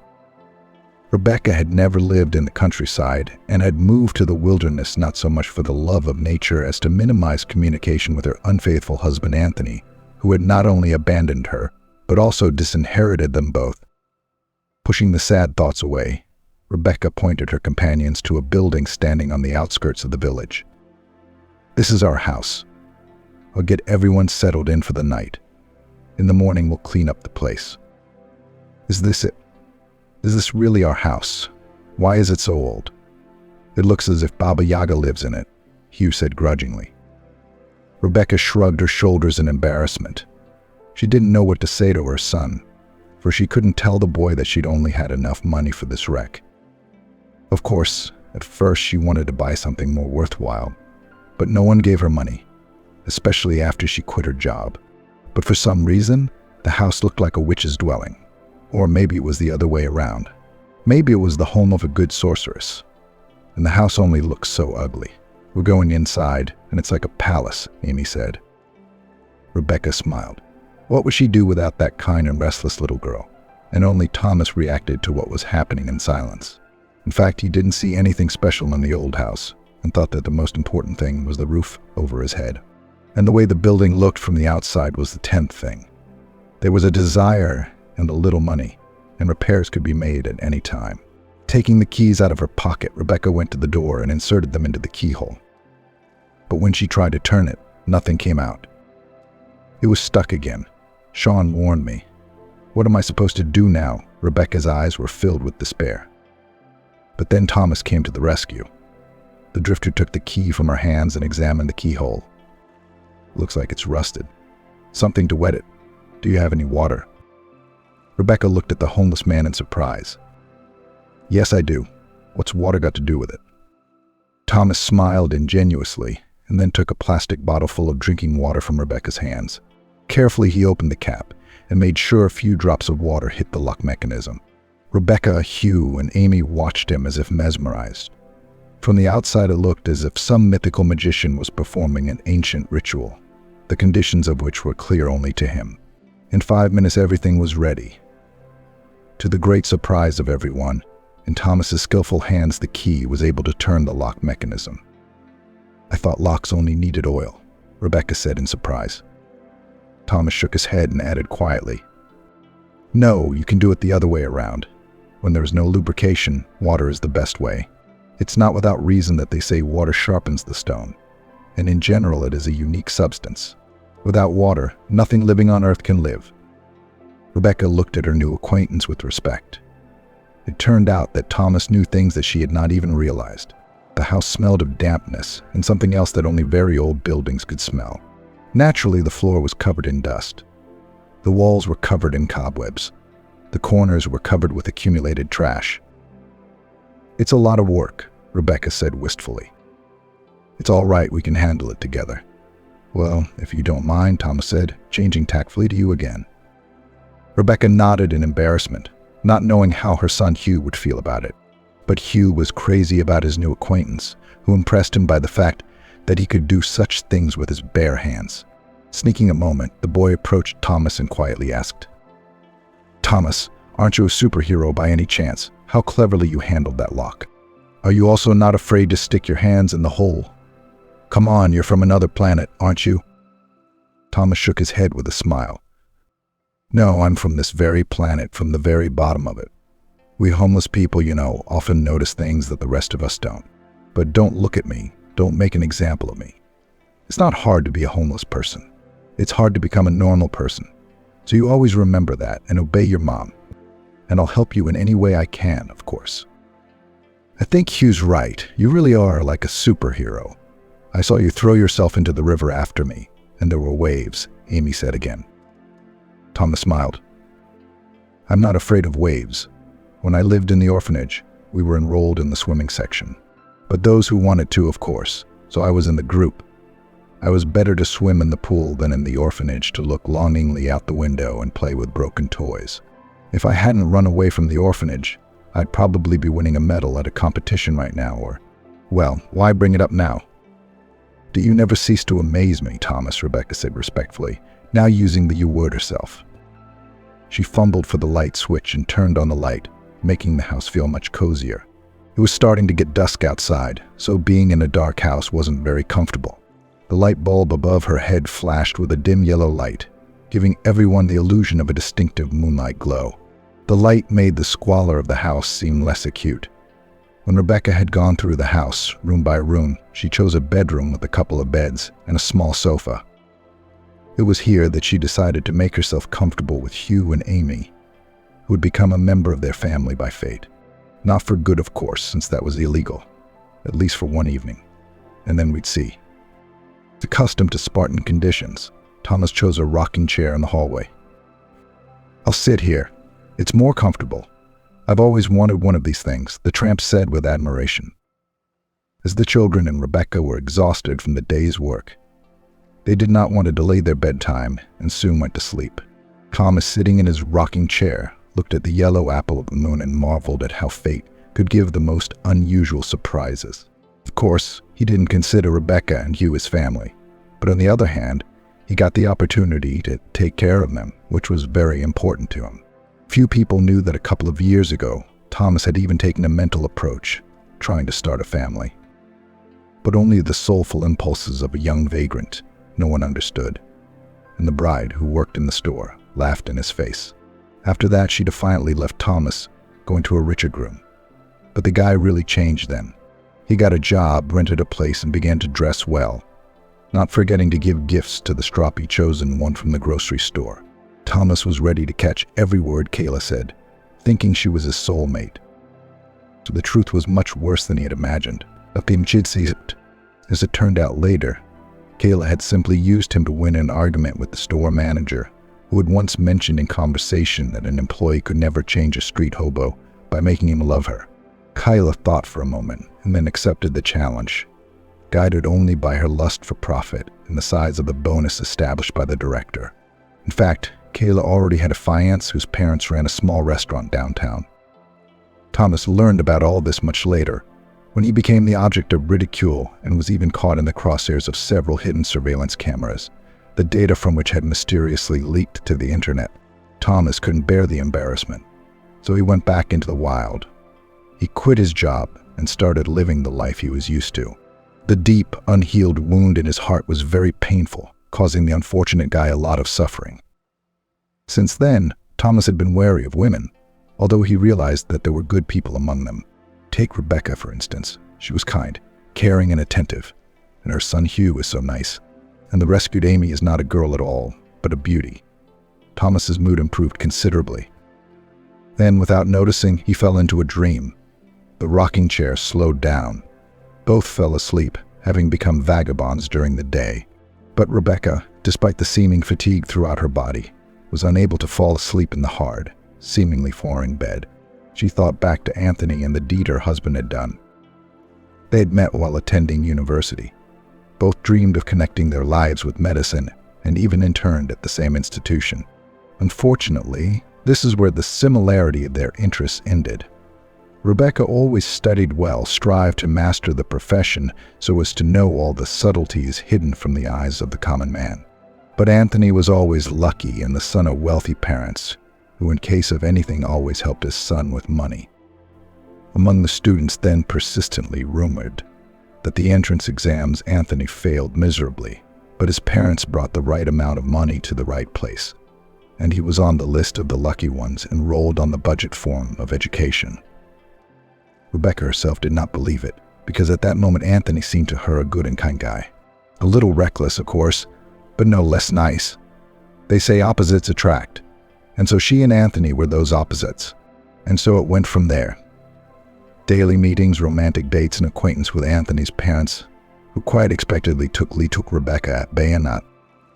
To the credit of the guy, it should be said that at that point he was able to defend his opinion and eventually brought the matter to the palace of marriage. The wedding was played modest because Anthony's parents have always been stingy, and Rebecca's mother, and could not boast of serious savings. Delay with the celebration of the young did not begin because Rebecca was already 2 months pregnant. In fact, Anthony was faced with a difficult choice: to marry Rebecca or, taking advantage of connections and money, to abandon the child, pretend that he did not know this girl. After much deliberation, the son of a businessman decided to become a father, hoping to add solidity to himself in the eyes of future colleagues and acquaintances in the therapeutic department of the first city hospital.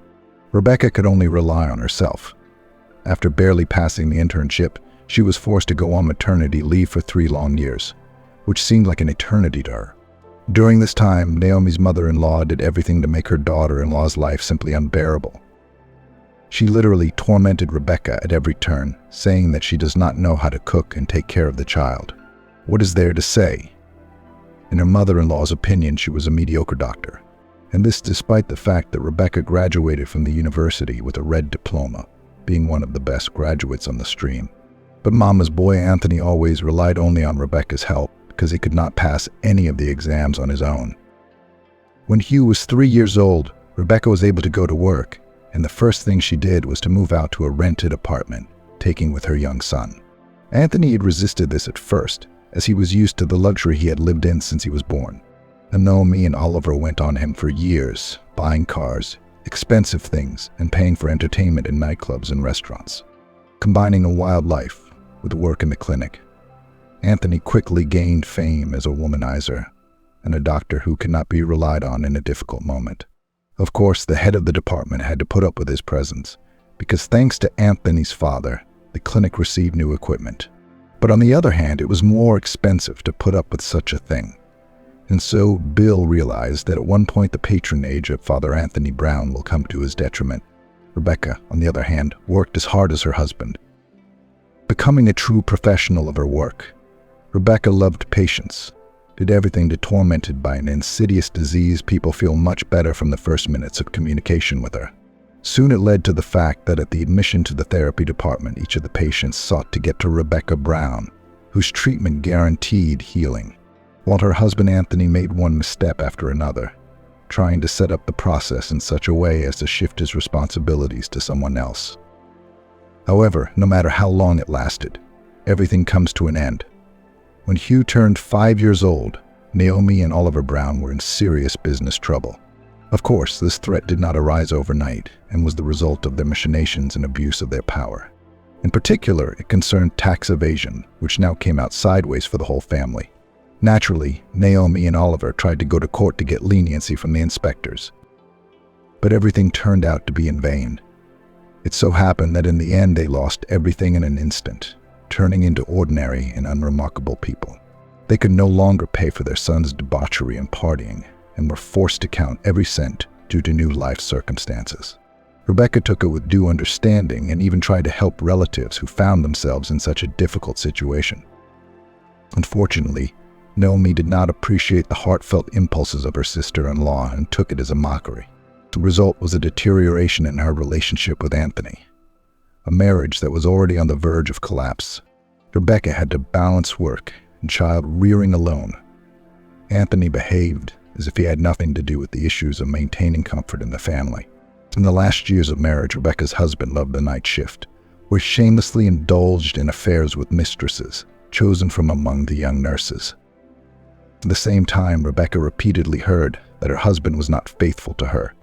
She'd heard it both from co-workers and from the head of the department, Bill.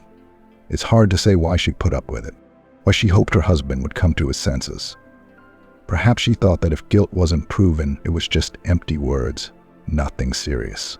True, it is difficult to say how long such a life would have lasted if Rebecca had not found herself in the epicenter of very strange events. And it all started when a critically ill patient was admitted to the therapy department. Alex.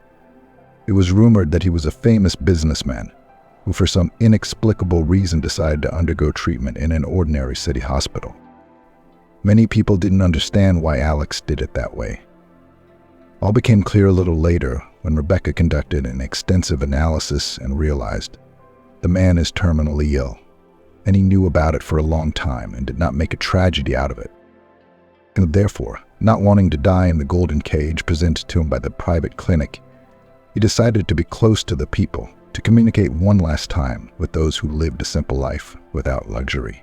Rebecca did not share Alex's decadent mood and hoped to save him, no matter what.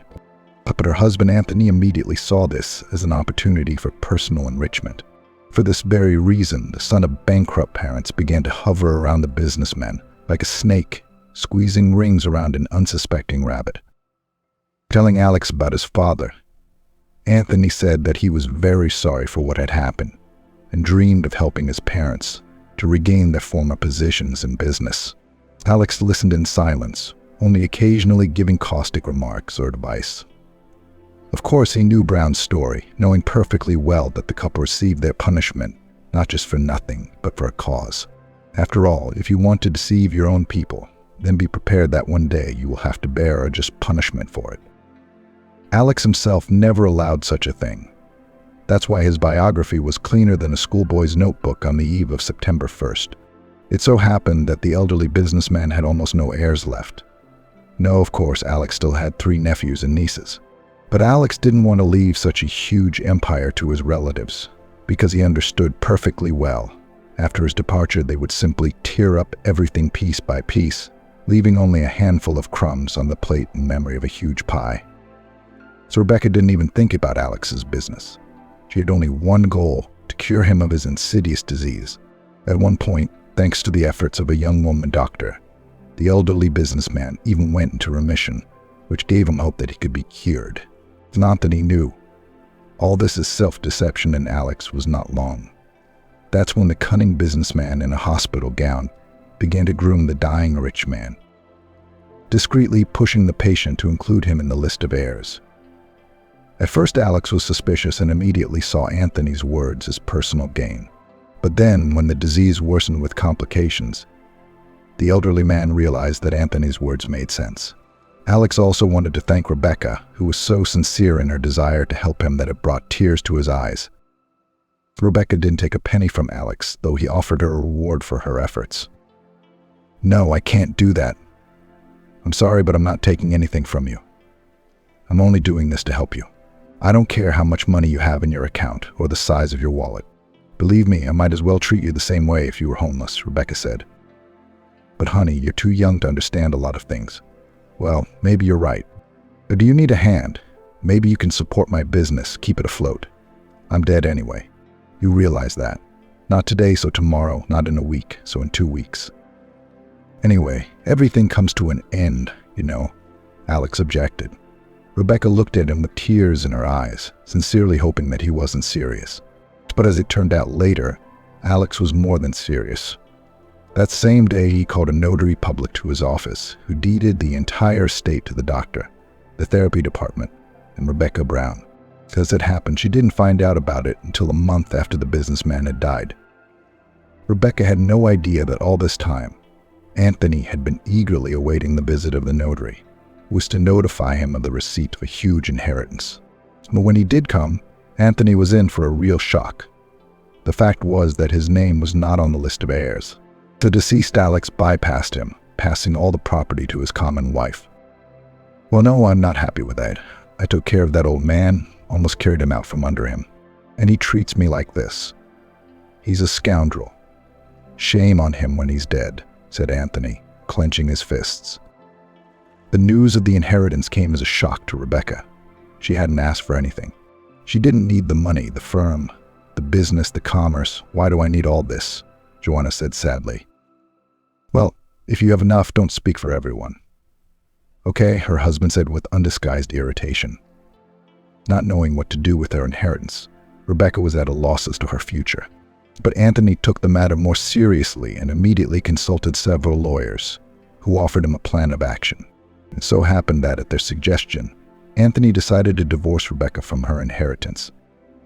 Naturally, without forgery and falsification of documents, it would be simply impossible. But Anthony did not in vain live so much time in the Brown family, not to know about the financial machinations of almost everything. It was he who found perjured witnesses who signed and testified in court. Rebecca purposely drugged the late Alex to suppress him and induce him to make the necessary will. Anthony himself made himself look like a knight on a white horse, who only did what he did to try to save the businessman, supporting him and not letting him lose heart. When Rebecca heard of this injustice, she felt uncomfortable. Of course, she suspected that her husband was no longer the man she had once married, but she still hadn't expected such meanness from him. Not only did Anthony have a trail of love affairs with nurses, but he decided to leave his son without alimony and livelihood through numerous legal manipulations, and he was able to reorganize everything into his own name. All of this was revealed only in court, where Rebecca came almost unprepared, hoping for the justice of the law. And after all, she did not even suspect what her husband was up to.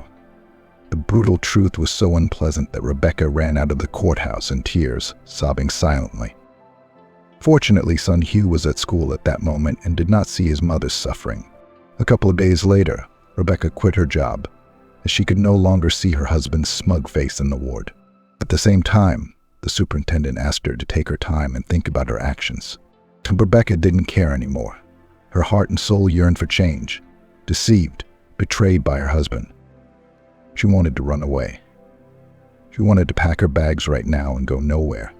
On the other hand, Rebecca knew she couldn't do that.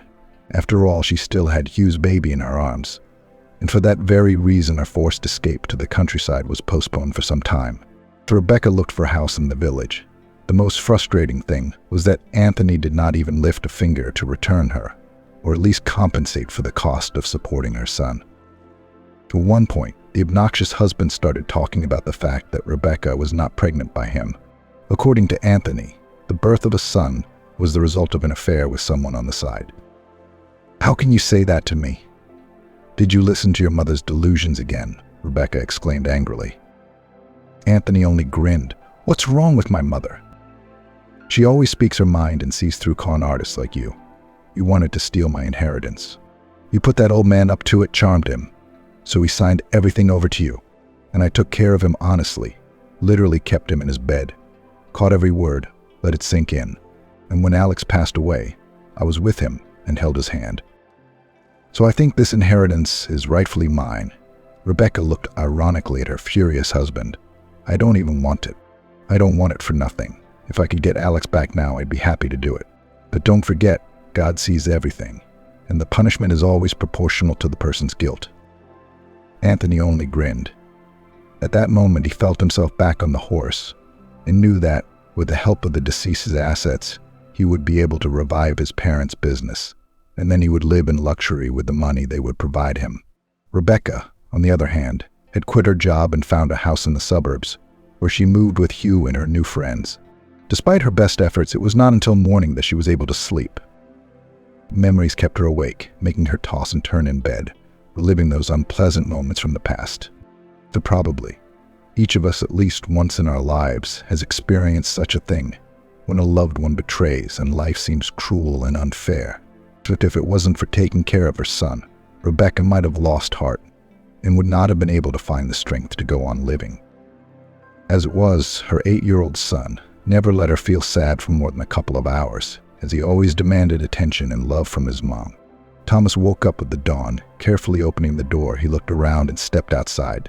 How nice it was in the countryside, especially in summer, when the clear blue smoke hung over the river in the early morning. The birds sang their simple songs, and the restless blacksmiths tirelessly measured the plot of land up and down. Thomas's mood brightened, especially when he looked up at the sky and realized that the day was going to be very sunny and warm. Following Thomas woke up Hugh, who immediately ran outside after his new friend. Now, Thomas, are we going fishing for these crayfish? You'll show me how to catch them. I'm scared when I see them, the boy asked, hardly able to contain his excitement. Thomas thought for a moment and then agreed. But it would be later in the evening, because they had a lot of work to do during the day. But first of all, the house had to be cleared of debris and tidied up so that they could live in it comfortably. Hugh nodded in agreement. Then he asked, Thomas, are you going to leave us? What about Amy? Will she stay? Thomas shrugged his shoulders doubtfully. I don't know, buddy. You realize your mom and I can't keep Amy around. If we do, we'll end up with criminal charges. She's got a legal guardian who's probably worried and has everyone on edge. Who bit his lip resentfully. I thought we were going to adopt Amy and she was going to live with us. Maybe Mom could write a piece of paper saying that Amy was related to us, and then no one would have any questions. But Thomas grinned. If only life were as simple as you say it is. But adopting Amy would take 7 rounds of trials, maybe 8. No, Amy interjected. I'm going to tell the lady in foster care that I want to live with Aunt Rebecca. They'll hear me, and they'll go along with it. And even if they don't, I'll bribe them all. Thomas raised an eyebrow in bewilderment. What do you mean? Bribe them? Amy smiled. How's like what? The usual way. You know, like at the store. Only I'll buy a favor from them. I'm a rich heiress, after all. You probably didn't know. My mom ran several beauty salons. When she passed away, my stepdad took them all and kept me around like a pet dog. I don't like it. And he brings all sorts of aunts to my place, and some doctor. When I see him, I feel sick. He's the one who treated my mom. I don't remember his name, but his face is so unpleasant, just disgusting. The girl's story caused Thomas an inexplicable anxiety.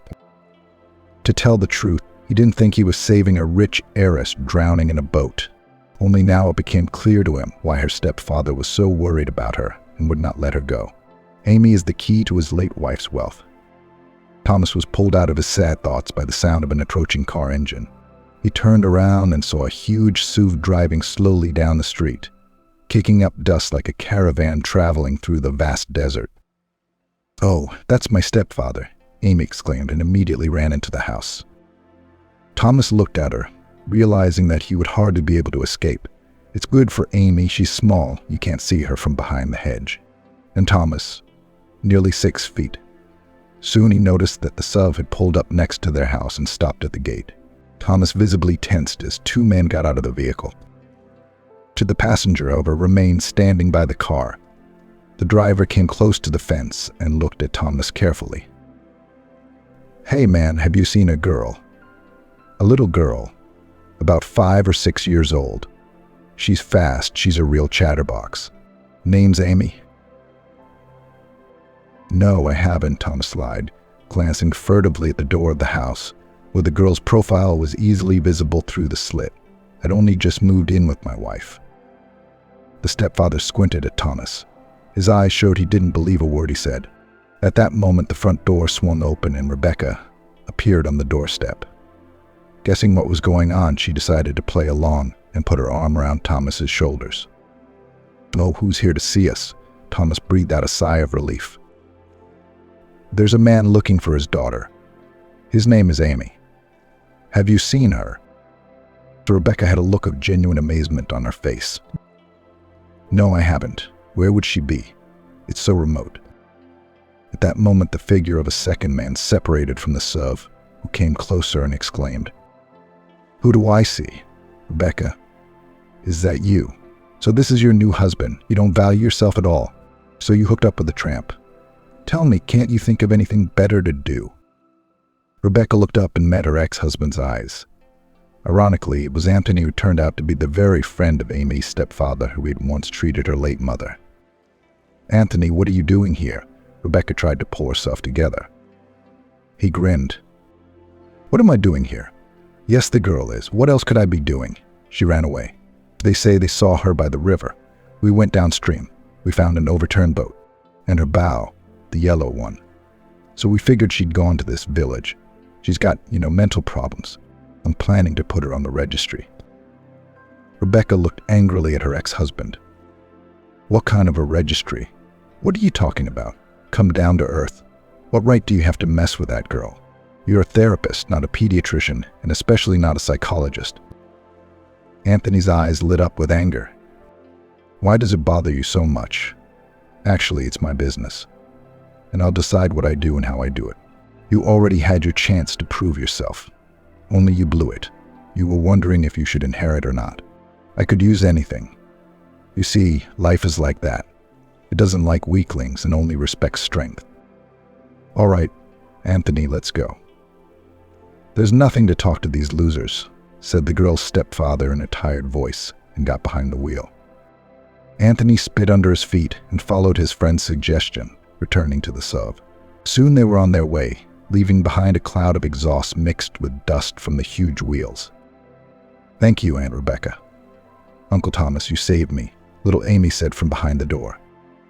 Rebecca turned around and said quietly, "But what else were we supposed to do? When I saw my ex-husband with that scoundrel, I knew it all at once. I'm sorry I didn't believe you.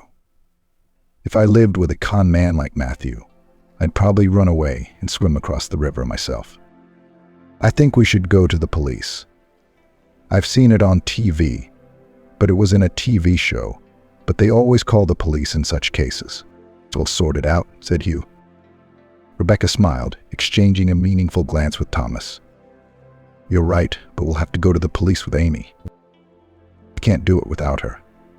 Otherwise, no one will believe us." "What are you going to be able to tell me what happened, Amy?" Rebecca asked. The girl smiled and nodded readily. "Of course I can. I'll tell them enough to put my stepfather in jail for 20 years. "Well, that's good," Thomas summarized. "Now we have to eat breakfast, and then we'll be on our way. I don't think we should delay, because we don't know if your stepfather will come back and search our house more thoroughly." Rebecca looked at Thomas in surprise and surprise. He's a good man after all, kind and determined, and he knows a lot of things that I don't even know about. Rebecca made a quick breakfast of a few eggs fried on an old electric stove and started to get ready for the road. But just as they were about to head for the bus stop, Sean, the village chairman, entered the yard.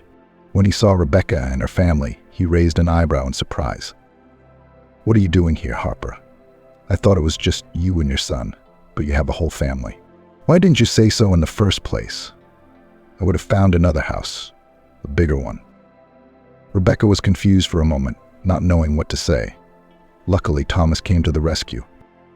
So we didn't know it would be like this. We met on the road and decided to live together. Sean shook his head, mentally agreeing with the words of the stranger, and then asked, "But listen, have you seen a couple in Suv? I thought they came by your place too. They were looking for some girl. They said they'd stolen her or something." Rebecca blushed to the roots of her hair in embarrassment. "We didn't steal her. She came to us on her own. Her stepfather kept her in the house, kept her from socializing, from going out with her peers. So all for the sake of a will, you know." "What will?" surprised the chairman. At that moment, Amy spoke up. "What kind of will?" "The kind that all children get when rich parents die. That's what I got when my mother was gone, and my stepfather, Uncle Matthew, took it all for himself, so I ran away." "That's a twist," the chairman said with surprise, and then scratched his head thoughtfully. "Look, I think you ought to go to the police. I have acquaintances there. I'll call you now so that he can take you out of turn. He's a good man. I hope he can help. It's not right to infringe on a child, and someone's going to have to answer for it." "Thank you so much. You've been a great help," Rebecca said with emotion, feeling incredibly relieved. As it turned out later, Sean hadn't lied and was really on friendly terms with the chief of the district police department. Not only that, but after hearing about the incident with the little girl, the officer personally came to them to talk to Amy and take statements from Rebecca and Thomas. And the police officer also found himself literally fascinated by Amy, who told everything so thoroughly that the police officers were able to record the statements in great detail. "Well, I don't think she's going to be out much longer after this, especially if it turns out your mom was helped to the afterlife by this doctor." "What's his name?" the policeman asked. "Anthony Brown," Rebecca said quietly. "That's right, Brown. I'll tell you what, folks, get ready to go to trial and testify. I'm going to go get a warrant for that sweet couple." There's a glimmer of hope in Amy's eyes. "Uncle, is it okay for me to stay with Aunt Rebecca and Uncle Thomas?" The policeman shook his head contritely. "No, honey, I'll take you with me. You'll be at the Children's Shelter Distribution Center for a while, maybe a week or two, and there as God will give." "And then?" Rebecca asked. "And then you and Thomas will have to apply for guardianship. The board will review it, approve it, and then you'll be able to live with her. And before that, you can't."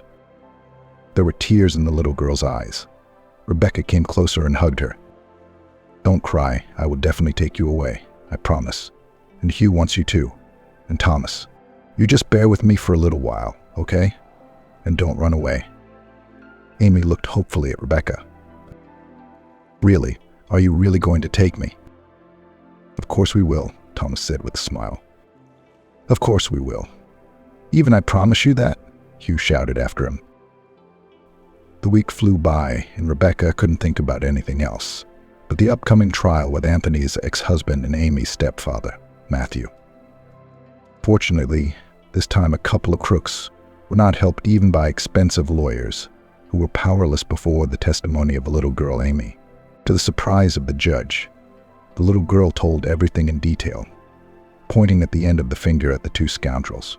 At the same time, as a result of a hot investigation, Anthony's fraud with the inheritance of the late Alex, who actually left it to Rebecca, not her ex-husband, was revealed. So upon hearing the judge's verdict, Anthony and Matthew became outraged. As it turned out later, they had known each other for a long time and had pulled off more than one such scam. Once Matthew and Anthony were in the same class and often caused headaches for their class teacher. After graduation, they lost sight of each other for a while, living their own lives. But then the criminal paths of accomplices crossed again, forcing little Amy to experience not the most pleasant moments in life. Only after the announcement of the verdict of Anthony and Matthew, Rebecca could breathe easy. After all, now she knew that justice had been served, and the silhouette of an unfaithful husband would never again appear on her life path. Rebecca had grown so close to Thomas that she could no longer imagine life without him. Of course, in the past he was a street vagrant, but he became on the path of correction and decided to start a new life. For people uninitiated, this already spoke volumes. Nevertheless, Thomas smelled so calm and reliable that the mere mention of him made Rebecca's heart clench and her eyes sparkle with mystery. The news of their imminent marriage surprised many people, but not Amy and Hugh, who had since some time considered themselves brother and sister. Soon after the custody, looking at the happy parents, they smiled and shouted one single word in time with the adults bitter. At the same time, the kids sincerely did not understand why they should be bitter when their parents love each other and want to live a long and happy family life.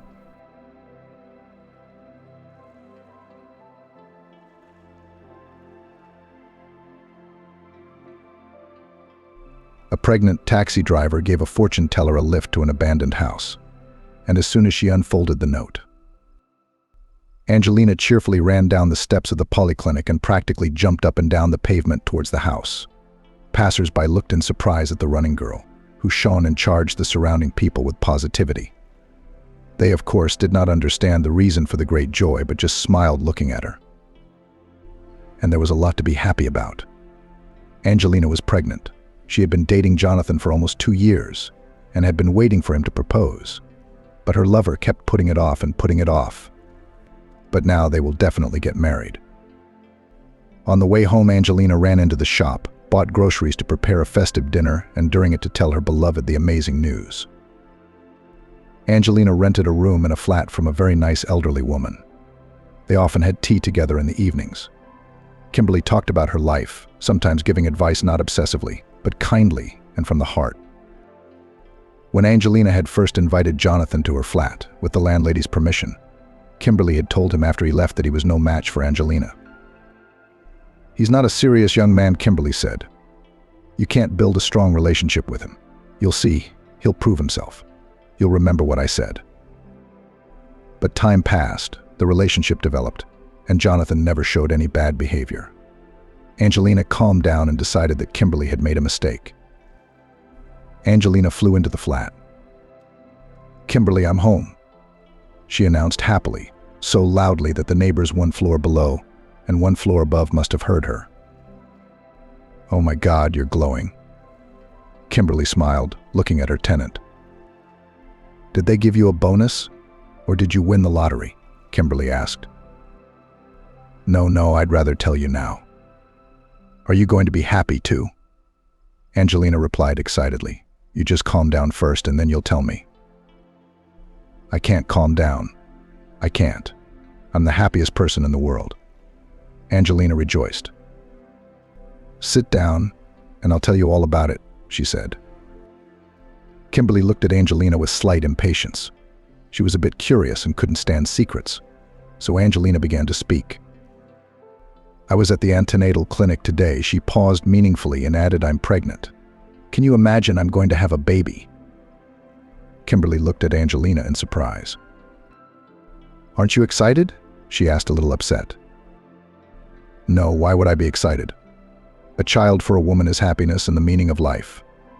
"And who is the father?" Kimberly asked for some reason. "I mean, who is the father?" "Jonathan, of course," Angelina answered. "Oh yeah, why me? Don't mind me. Sclerosis is setting in." That's what Kimberly always said when she was trying to get out of a discussion about a situation she wasn't comfortable with. Angelina had learned her well over the past 4 years. "Kimberly, don't upset me. Do you still think Jonathan's not right for me?" she asked. "But we've been together for 2 years. In that time, has he ever behaved inappropriately or offended me in any way?" "But he hasn't." "Then why don't you love him so much?"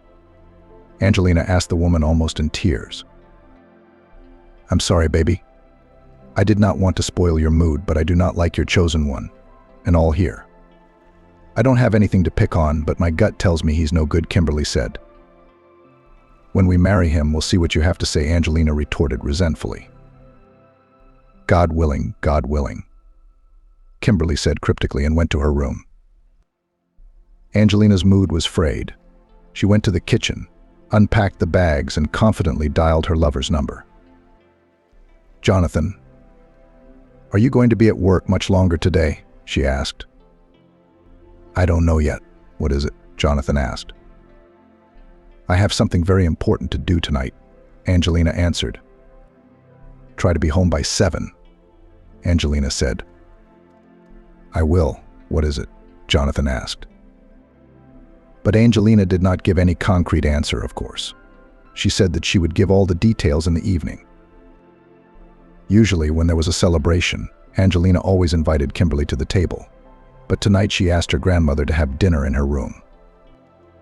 "Grandma, Kimberly, please. I want it to be just the two of us," she said. "We can have dinner in my room, of course, but it won't be very comfortable. Can we have the kitchen for the evening? I'll bring dinner to your room." "We can, baby, we can," Kimberly replied. "Especially since it's my favorite movie tonight." Thank you so much, Angelina hugged her grandmother. Jonathan arrived around 8 o'clock in the evening. Angelina was already nervous and called her lover several times to find out where he was and when he would be there. Jonathan strongly disliked such control and always reacted violently to the girl's calls. "What, are you calling me every half an hour again?" "I told you I'm coming," the young man said angrily. Okay, I'm waiting for you." "Don't be nervous," Angelina reassured him. Jonathan entered the flat in a bad mood. It was hard to understand why. He wasn't in the mood today. He was always in trouble at work, he said, and he often came home unhappy. Sometimes it was Angelina's phone calls that put him in a bad mood. "Hi, honey. I'm all set. Let's go to dinner," Angelina said. "I'll wash my hands," Jonathan muttered and went to the bathroom. Angelina was very nervous. She did not know how to start the conversation. Plus, Jonathan's mood was throwing her off balance. They sat down at the table, which was festively set, and Jonathan noticed it. "What did I miss? Is it someone's birthday today?" he asked. "No, Jonathan, we have another occasion." Eat.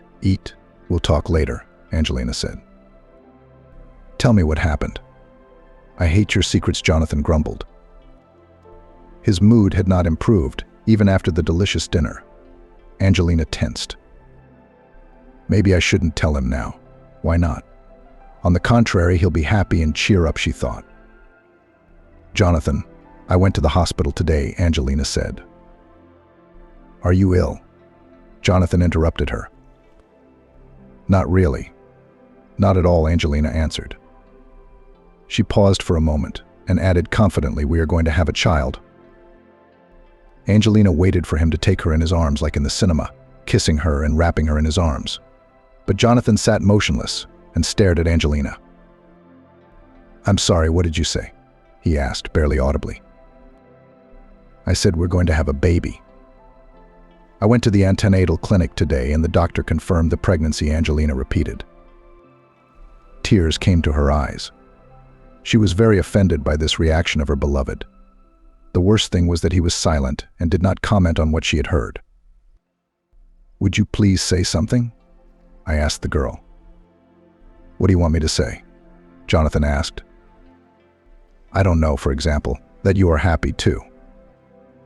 "And if I'm not glad," he said. Tears ran down Angelina's cheeks. They had talked about this topic once before, and Jonathan had said then that he didn't see himself as a father, and that it was too early for him to think about it, although Angelina is already 28 and Jonathan is 31. But that conversation took place a year ago, and Angelina was hoping things had changed, but apparently not. "What are you crying about? What did I say? I told you a long time ago that I do not want to be a father." "I'm not interested." "Can I not want to?" Jonathan started to attack. "It's you women who dream of having lots of children and sitting around snotting and crying. I don't like it. I told you that honestly, by the way. But we've been unprotected for the last 6 months. I thought." "You thought? Is it really your problem whether you use protection or not? Or rather, the consequences of it," he interrupted Angelina. "What do we do now?" she asked through her tears. "It's 9 weeks. You're like a little girl, honestly. Even I know that before 12 weeks you can easily solve this problem." "It's not a problem. It's a little live human being." "Are you suggesting I get rid of it?" Angelina exclaimed. "Look, let's skip the drama," Jonathan grumbled. "It's your choice. I'm not a part of this," Jonathan said. He got up from the table and was about to leave the kitchen. Suddenly, he stopped and turned round. "When you've solved the problem, call me. I don't want you with a belly.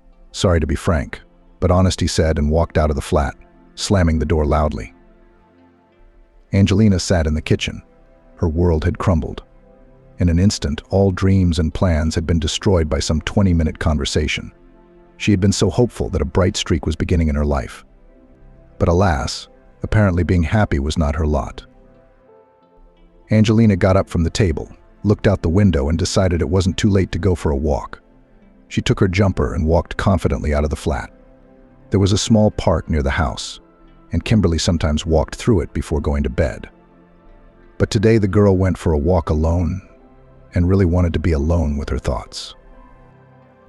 Angelina sat down on a bench at the far end of the park and began to remember her life, starting with her childhood, which she remembered very well, although it would be better if she didn't remember at all. The girl had never had a father.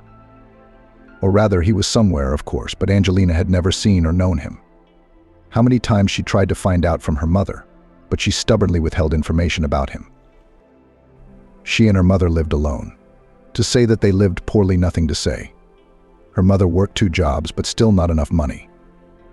At the age of 15, Angelina started to work part-time at the market. She received a pittance, but at least some help to their family budget. When she was 16, she was attacked, helped by Armin, for whom she worked. After that, she stopped coming to the market and got a job as an evening cleaner in a salon. The owner of the salon knew Angelina and simply took pity on the girl. After graduating from school, she entered medical college but left it in the 2nd year because her mother became very ill and it was simply not possible to study full-time. To get at least some profession, Angelina finished hairdressing courses. But all salons and hairdressing salons were staffed with masters, and it was unrealistic to find a job. Besides, she had no experience at all. Thanks to a neighbor, Angelina got a job as a shop assistant. This job was a salvation for her. Firstly, the salary was more or less normal.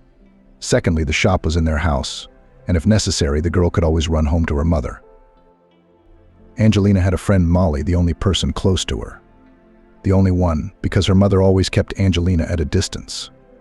Sometimes it seemed to the girl that her mother hated her and considered her guilty of living like this. Angelina felt it, but her mother never said it directly. The friends were very different. Angelina was calm, quiet, closed off to everyone. And Molly was the complete opposite. But despite these differences, the girls had been friends since the 3rd grade. Molly was from a normal family with parents and a stable average income.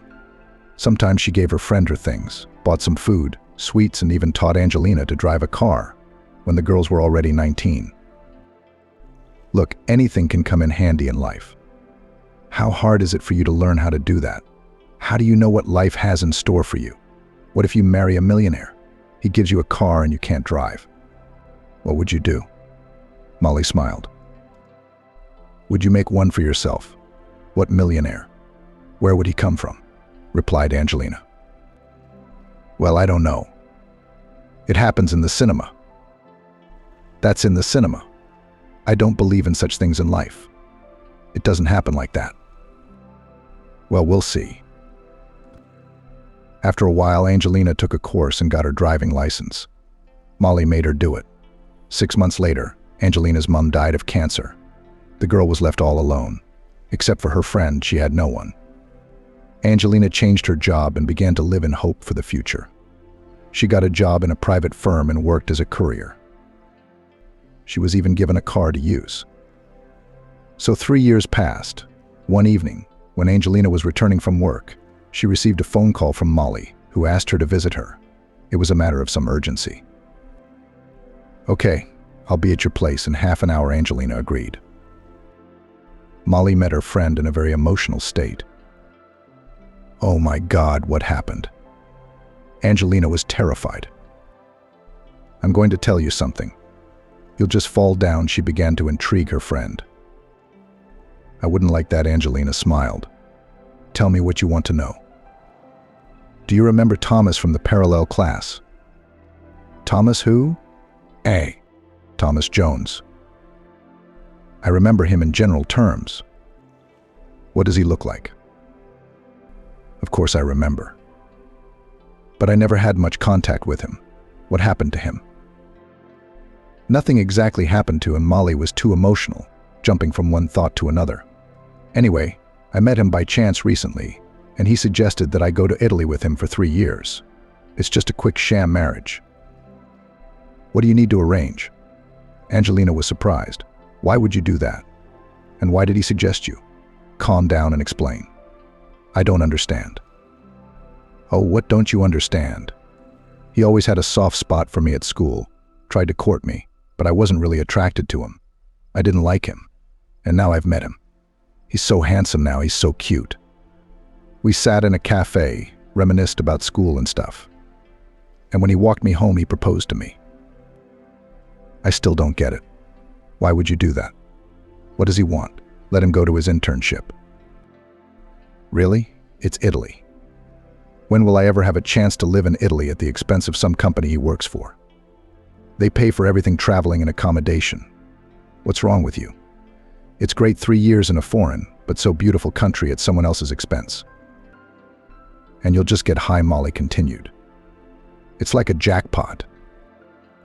Well, I don't know, I wouldn't go, Angelina replied. You, of course, but I'm me. And I'm going. My parents even let me go already. Go, of course. It's your decision, your choice. Maybe I'd go, but no one would offer me that. Don't make it up. There'll be a holiday on your street. Yes, with my happiness it will be, Angelina grinned. You know, I was thinking of leaving this city. I want to try to change my life. In our city, where almost every dog knows you, it's unrealistic. Now that you're leaving, I'm definitely leaving. What am I going to do here? That's right. Why not give it a try? How will you sell the flat? I won't sell it yet. I don't know what the situation will be. At least I'll have a place to come back to if anything happens. It's all familiar and native here, and every dog knows it, Molly continued. And the friends laughed. 2 weeks after this conversation, Molly flew to Italy, and Angelina packed her things for departure to the regional center. There were more people and opportunities there. Arriving in the big city, the girl was very confused. She was not ready for so many people and competition in her work. In addition, she had not thought about where to stay for the night. After walking around the city, she found a small hotel. Thankfully, she had saved up some money over the past few years. And for the first time, she had it. She rented a room for a day and decided to start looking for a flat or a room in the morning, and then a job. In the morning, she called several advertisements and, having realized that it would be expensive to rent a flat, started looking for a room. Finding a good room with a female neighbor proved to be problematic. Either there were adverts of girl students who, of course, have a stormy personal life and parties, or grandfathers. Angelina walked through the city and didn't know what to do. She sat down on a bench and cried. She felt so sorry for herself. What kind of life do I have? Angelina thought. I don't even have anyone to turn to for advice. Suddenly, someone touched her shoulder. Baby, why are you crying? Who hurt you? Angelina heard a pleasant female voice. She looked up and saw a nice grandmother of about 75 years old, no more. For some reason, the grandmother aroused Angelina's trust, and she told her problems without a second thought. Wow, what happiness, exclaimed the grandmother. I'm looking for a roommate, a lodger. I don't want to take students there, too noisy. But someone like you, calm and kind, I'd love to have you as my neighbor. I have a big 3-room flat. There's plenty of room for everyone, but I have another tenant. I don't know how you feel about him. Angelina tensed up. She didn't want a man living in the flat. Is he related to you? More than that. This is my cat, Sam. Granny smiled. We've lived together for 9 years, and my name is Kimberly. So will you come and live with me? Of course I will, Angelina said happily. Well, what's your name? Oh, my name is Angelina. What kind of name is unusual for you? No, it's a normal name, Angelina. I just haven't liked it since I was a kid. I came up with a shortened form of it that works for me. I see. I had a friend named Angela, and she used to tell everyone she was Ange. All right, give me a piece of paper and a pen. I'll write down my address. Pick up your stuff from the hotel and come home tonight." The words "come home tonight" made Angelina feel suddenly warm and peaceful. It felt as if it was her own grandmother, with whom she had quarreled, but now she had made up, and her grandmother was waiting for her at home. Angelina had never had a grandmother of her own. She died before her granddaughter was born. And her grandfather, her mum's father, died when she was 2 years old, and she hardly remembered him, only from photographs. After picking up her things from the hotel, Angelina hailed a taxi and drove to the address. Kimberly greeted Angelina like a dear guest. She set the table, baked a cake, prepared the room, and laid out new bed linen. For some reason, Angelina really felt at home. She felt very comfortable and warm in this strange flat with a complete stranger. She did not feel so calm and good even at home, in the company of her own mother, and Angelina stayed with Grandma Kimberly for many years. Angelina's memory was interrupted by her grandmother's familiar voice. "Baby, I need to remind you that I have blood pressure. I can't be so worried. Where did you run off to so suddenly? What happened?" Angelina looked at Kimberly. The look of a dog that's been punished and kicked out into the street. "Grandma, Kimberly, you were right. He's a traitor. He doesn't want the baby or me. He told me to have an abortion. That's the only way he'd come back to me." "He's such an arsehole," Grandma scolded. "I hope you won't do something stupid like that." "Of course not. I'm 28. What abortion? For what and for whom should I get rid of my own child? I guess I'll be like my mother. I'll raise him alone. You know, it's better to be alone than with such an unreliable boyfriend. It's all right, we'll manage together. I can still help you with the little one. I don't have grandchildren of my own. I'll babysit your baby." Angelina knew that Kimberly had a son who had died in the line of duty at the age of 30. He'd been married, but never had children. The former daughter-in-law sometimes visited her former mother-in-law, but not often. She had another family and children. Kimberly sat down next to Angelina on the bench. "You know, I'd rather he found out he was a scoundrel now than when you two got married. I get it, but it's just so hurtful and hurtful. You were right when you said he wasn't right for me. Grandma Kimberly, am I ever going to have a date?" "Of course you will. I'm sure you will." "Somehow I believe you," Angelina said, and added quietly, "or want to believe. Let's go home, baby. It's cold. You can't be cold tonight. Neither can I. Let's have some tea, go to bed. The morning's the wiser." They got up from the bench and walked slowly home. The next day, Angelina had a day off, and she decided to sleep. She woke up close to noon. Kimberly was in the kitchen when Angelina came out. "Baby, you just woke up. Go to the bathroom while I make you breakfast." "I don't want breakfast. I'm just going to have some coffee, that's all." "No, that's no good. You need to have a proper breakfast. I made cottage cheese casserole. You're forgetting that you need to eat for two and not coffee and sandwiches." "Right. I'm still getting used to my new status. Thank you, Grandma." Over breakfast, Grandma asked Angelina about her plans for the near future. "Have you thought about changing jobs? Working in a warehouse is not a good option for pregnant women. You need something quieter, less physically demanding. What did the gynecologist say? Are you okay?" "Basically, yeah, but a little tonus, no heavy lifting." "Well, you see, that means we have to think of something. What do you want to do before your maternity leave?" "I understand. But where can I go? I don't have any education. I've only worked as a delivery boy, and a storekeeper isn't the right job for me right now." "What else can you do?" "I used to sell at the market, but it was a bad experience. I also took hairdressing courses, but it was a long time ago and I have no experience at all. It doesn't fit." "Well, that's it then. I can't do anything else." "Yeah, that's it," Kimberly said. "Well, don't worry, we'll figure something out." After breakfast, Angelina decided to take a walk and go to the temple. She wasn't a deeply religious person, but sometimes she went to pray and ask for help or a clue as to what to do next. After placing a candle for her mother's repose and Kimberly's health, she walked out of the temple and came across a taxi car at the entrance. The sign on the car was brightly colored and eye-catching ladies' taxi, and Angelina was electrocuted. That's genius. I know how to drive and I have a license and about 4 years experience. It's not hard work. You can try it for the first time as long as your stomach doesn't rest against the steering wheel. She approached the girl behind the wheel. Excuse me, but is it realistic to work for your firm? Do you have any driving experience?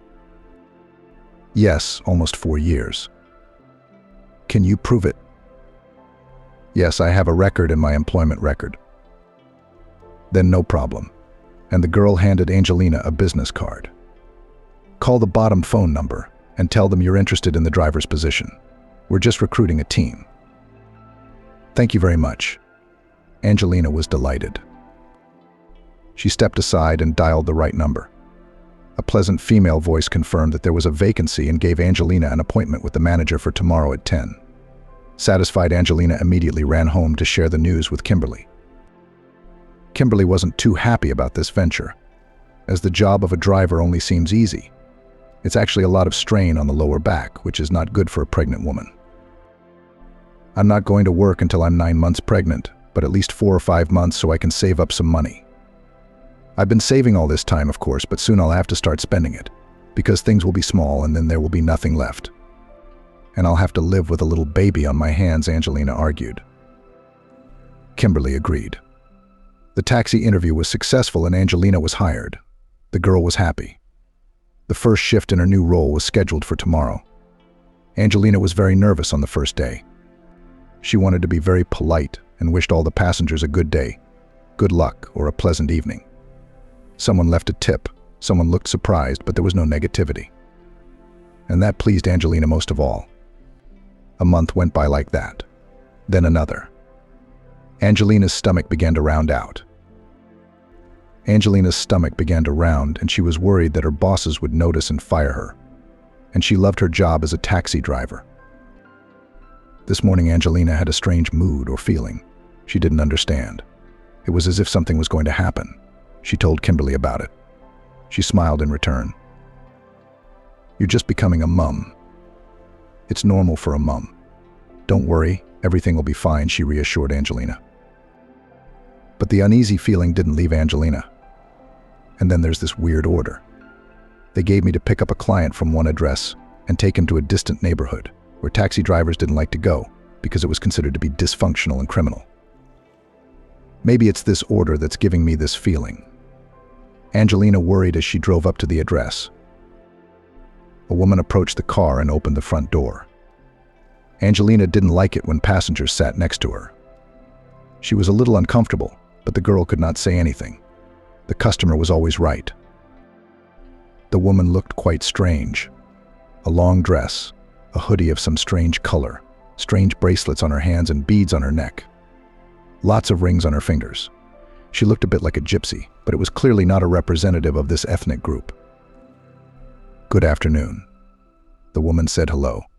Her voice was incredibly pleasant and even mesmerizing, and her gaze was heavy and penetrating. Hello, please sit down and fasten your seatbelt, Angelina said politely. The woman obediently fastened her seatbelt. Aren't you afraid to drive like that? The passenger suddenly asked. It's not the best job in your condition. In what position? Angelina pretended not to understand. You think you can fool me? The woman smiled. No, I just don't really know what you're talking about. Angelina stood her ground.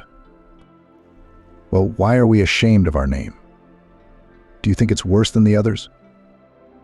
That's where Angelina was really surprised. She did not believe in psychics, fortune tellers, and other miracle people. But you can't just randomly come up with something like that. I wonder what else she can say, she thought. And then she heard it. Jonathan, your Jonathan is no match for you. Good thing he left. You should have listened when Camila told you he was no good for you, the woman said. Angelina even jerked the steering wheel. She slowed down a little out of surprise and looked at her passenger with great interest. You still don't believe me? With a little squint, but with a smile, asked the woman. It's impossible not to believe. How do you know all this? I see a lot. What else do you see? Angelina lit up. And although she did not believe in predictions, but at this moment she wanted to hear something good about her future. What do you want to know? I don't know. Like, will I ever have a normal man? Am I carrying a baby, and will I have more children? Wow. How many things do you want? The good thing is that all your questions can be answered in one word. Yes. I won't go into detail. All women are curious to a greater or lesser extent. No, why not? Because life won't be interesting. You're weird. Usually fortune tellers predict with details, but you're so cryptic. I'm not a fortune teller. I'm a witch, the woman said seriously, calmly. Angelina hit the brakes in surprise. I'm sorry, who? Did you say? The passenger's calmness was astonishing. She spoke as if she were answering a question about which traffic light was the right one to drive through. I'm sorry I slowed down. I just didn't expect to hear that. What did I say to surprise you? A witch is someone who knows. I mean, she knows a lot, not Baba Yaga. But people think of witches differently. It's a mistake. What's your name? Angelina asked for some reason. Sharon. I'm Angelina, the passenger finished for the girl. Excuse me, can I ask you a question? Sure. Aren't you scared to live like this? I used to be scared, but that was a long time ago, in a previous life. But now I can't live any other way. It wouldn't be interesting. I don't think I could carry that kind of weight. Do you think God doesn't give us things we can't bear or handle? Sharon asked. Are you a believer? Angelina asked in a daze. If there is no God, demons dwell in him. And I don't make friends with those things. Angelina looked at the passenger again, but now with different eyes. Sharon was very interesting and pleasant to talk to, and she was even upset that they had only a couple of minutes to go. They drove into the street of the private sector. The atmosphere around them was really unfavorable. Do you live here? Angelina asked Sharon. No, there's a nice man who lives here who is in trouble and needs help. So maybe I should wait for you. No, that's okay. Stop by that abandoned house over there, Sharon asked. Angelina stopped. How much do I owe you? It's nothing. It's been a pleasure just chatting with you. Do you have a pen and a piece of paper? Sharon suddenly asked. Yes, right away Angelina opened the glove compartment, took out a notebook and a pen and handed it to the witch. She wrote something down. Then she tore out the sheet and folded it several times. Read it when you get home. A promise not to open it before time is good. Well, be happy and take care of yourself. The wish sounded meaningful, but not threatening. Thank you, too. Have a good day. Sharon closed the door and disappeared into the darkness of the abandoned house. Angelina barely made it to work for the rest of the day and ran home impatiently. Curiosity was tearing the girl up inside. She was so eager to read the note, she flew into the flat, threw her bag on the floor in the corridor, and took out a piece of paper from her pocket. On it was written the address, or rather the name of a small town about 150 kilometers from the regional center, and personal details Oliver's. And just below it was a note. Find this man and tell him whose daughter you are. He will help you. Angelina stared at the piece of paper and tried to figure out what it meant. She didn't understand how she would come to a stranger's house in another city and just tell him whose daughter she was from the doorstep. It looked strange and stupid, and the girl decided to seek wise advice from her grandmother. She recounted today's meeting with Sharon, what they had talked about, and the note. Kimberly listened to Angelina with great surprise. How interesting. Amazingly simple. Oh my goodness, Nana wailed. Do you think I should go there or not? I'd go. What have you got to lose? What if this man really can help you in some way? You've never heard that name before. No, it's a complete stranger to me.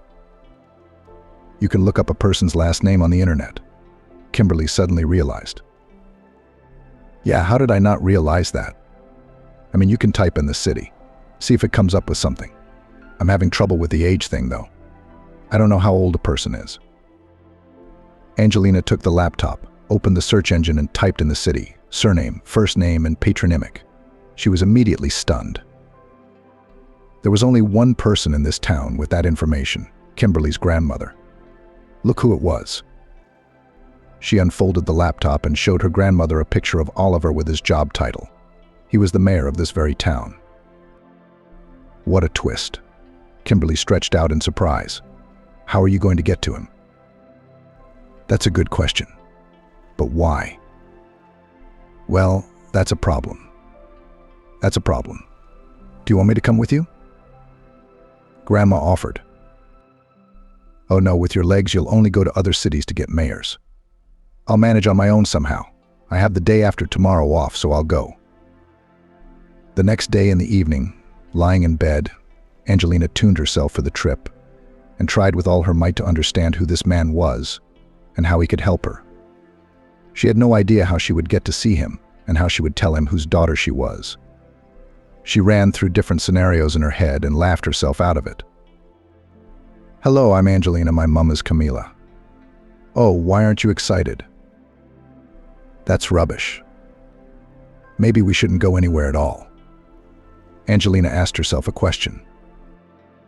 I think this Oliver is living just fine without this stunning news. Whose daughter? Why does he even need this valuable information? She fell asleep like that in thought. In the morning, a colleague came to pick her up. Angelina arranged for Maggie to drive her to the bus station early, taking a ticket for the nearest bus. Angelina sat by the window and began to think about what she should do when she arrived in the city. She had two options: go to City Hall and wait for him there, hoping he would leave the building during the day, or find his home address on the internet and wait outside his house. No, not an option. And if he gets home at night, how am I going to get back to my town then, where I'll be sleeping on the street? Pregnant is not an option at all, so that leaves only work. You mean City Hall? She arrived in town around 10 in the morning. The weather was fine, a light breeze was blowing, the sun was shining, but it wasn't hot. Angelina strolled quietly through the park near the City Hall. Suddenly she saw a girl who was heading towards the City Hall. She was dressed in a business suit and shoes with a huge stiletto heel. Angelina didn't understand what attracted her to this girl, but she stared at her intently. And then the unexpected happened. The girl twisted her foot, tripped and fell. Angelina ran to her aid. Should I call an ambulance? Are you all right? Angelina asked. I think I twisted my ankle, she said, almost crying. My mom told me not to wear such stilettos.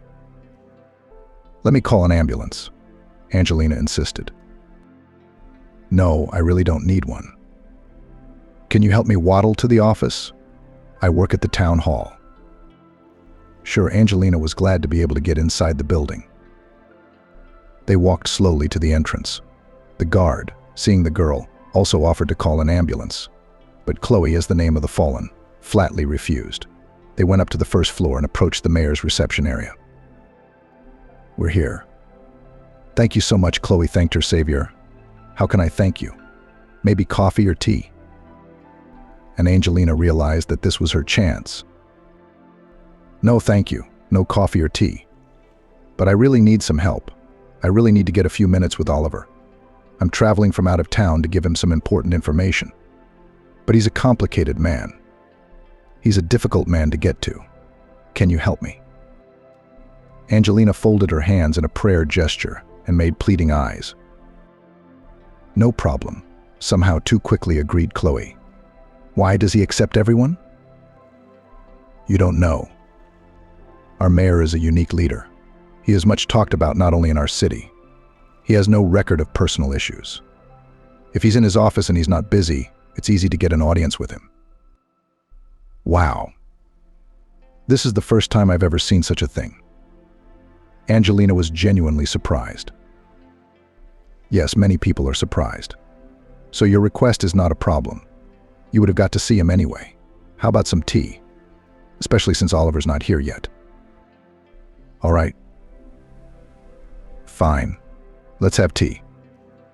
Angelina, after waiting for the mayor for about 40 minutes, they were already drinking their second cup of tea when the door to the reception room opened and a very stately and solid man of about 50 entered. He looked more like an athlete, broad-shouldered, trim. It was clear that he spent a couple of hours a week in the gym. He wore a dark gray suit, a light gold shirt of an obscure shade, and a tie. Angelina looked at the face. What if she had seen him once after all? But no, this was a man she would definitely remember. With thick black hair and blue eyes untouched by gray, beautifully shaped lips. But what Angelina liked most of all was his gaze. He looked stern, but with a kind of warmth. It was unclear how this could be combined, but that was the impression this man made, looking intently at the strange girl in his waiting room. "Are you here to see me?" The voice sounded so loud and confident that Angelina even flinched. "Yes, I can, of course," when it wasn't quite comfortable. He smiled and gestured Angelina into the office. The journey to the next chair seemed exciting to Angelina. She realized that she had nothing to fear, but she was still scared. Angelina didn't even notice that she had been sitting on the chair behind the desk for a long time, and the mayor of the city was sitting opposite her and waiting patiently. Yes, he was not delicate. He obviously saw the girl's excitement and did not want to prevent her from tuning in. But he couldn't wait indefinitely for her determination either. "I'm sorry, but I have a lot to do. You could get to the point more quickly. Do you need my help?" "Go ahead, I'll write it down," Oliver said. "I'm sorry to interrupt you, and please don't be surprised. I don't understand much of what's going on, but I was told to find you and give you some information." Oliver raised his eyebrows in surprise. "I'm not sure what you're talking about. Who told you to do that? What kind of information are you supposed to give me?" Angelina thought about it for a moment and decided to be honest about what really happened. At first, the mayor looked at her with distrust and suspicion, but then with interest. And when Angelina finally said what she had come for, the mayor felt unwell and clutched his heart. "Are you sick?" Angelina was genuinely frightened. "Should I call an ambulance?" "No, I don't need an ambulance. Can I have some water, please? It'll make you feel better." Angelina brought a glass of water and stood next to the mayor. "Excuse me, please, but can you at least tell me why you're doing this? Because I've been racking my brain thinking about it." "Excuse me, how old are you?" Oliver asked me out of the blue. 28. "Why?" The mayor covered his face with his hands and laughed. "Why are you laughing?" Angelina was surprised again. But suddenly she realized he wasn't laughing.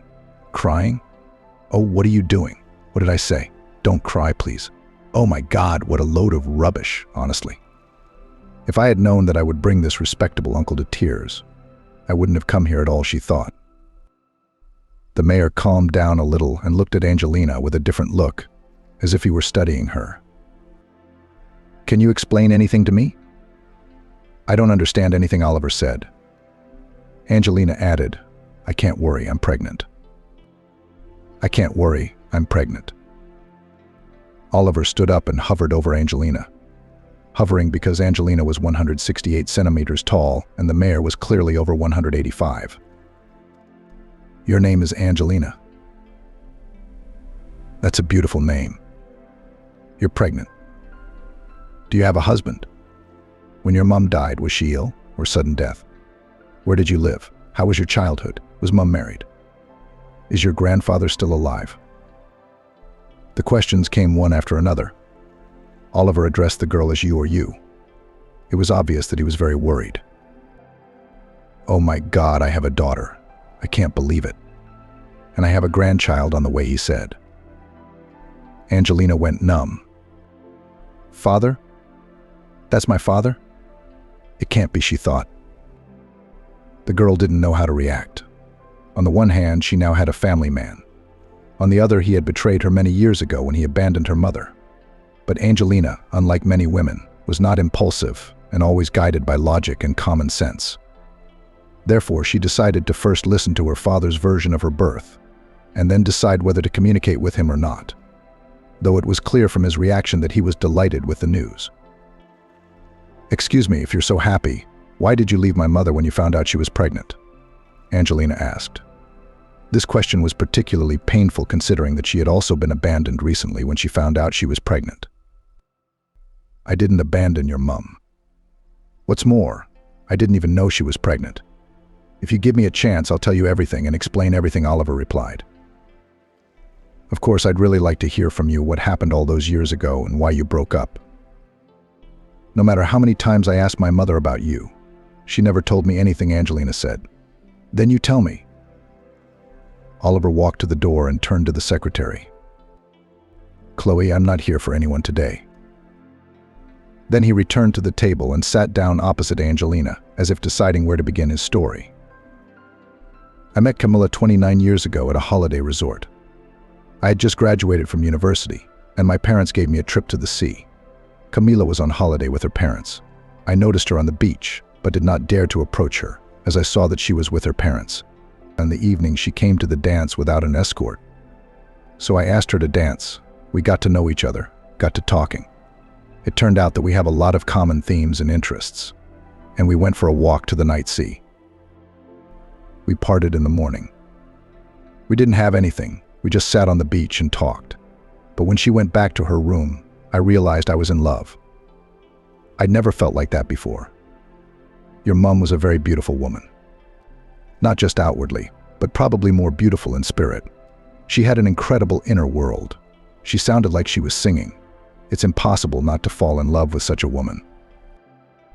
We met on the beach in the afternoon. We exchanged a few words and agreed to go to the cinema in the evening. Camilla said that she had been punished for coming back late and that she would have to come back early today. I was a little surprised by this kind of control, as she was already 20 years old. Quite a mature girl, but she was afraid of her parents, especially her father. You could tell. We did go to the cinema in the evening. I don't know what she told them, but her parents let her go. After the cinema, we went to the beach again. That's when I kissed her for the first time and realized I was lost. I didn't know what to do. Asking for the hand of a girl you'd known for 2 days would be ridiculous and stupid. No one would believe in the sincerity of my feelings and intentions. But they were, both feelings and intentions. We sat on the beach until 2 a.m. and I walked her back to her room. The next day, Camilla was not on the beach, nor did she appear in the dining room for dinner. I noticed that Camilla's mother had taken her portion with her. I thought she was ill. The change of climate, the cool nights, so I decided to visit her. I went to their room and knocked. The door was opened by her mother, and she asked me in a disgruntled tone what I wanted. I can honestly say that we met recently and I like your daughter, I said. I noticed she wasn't here, so I came over to see if she was okay. Maybe she was ill. To which I received a very specific answer. It's none of your business what's wrong with our daughter.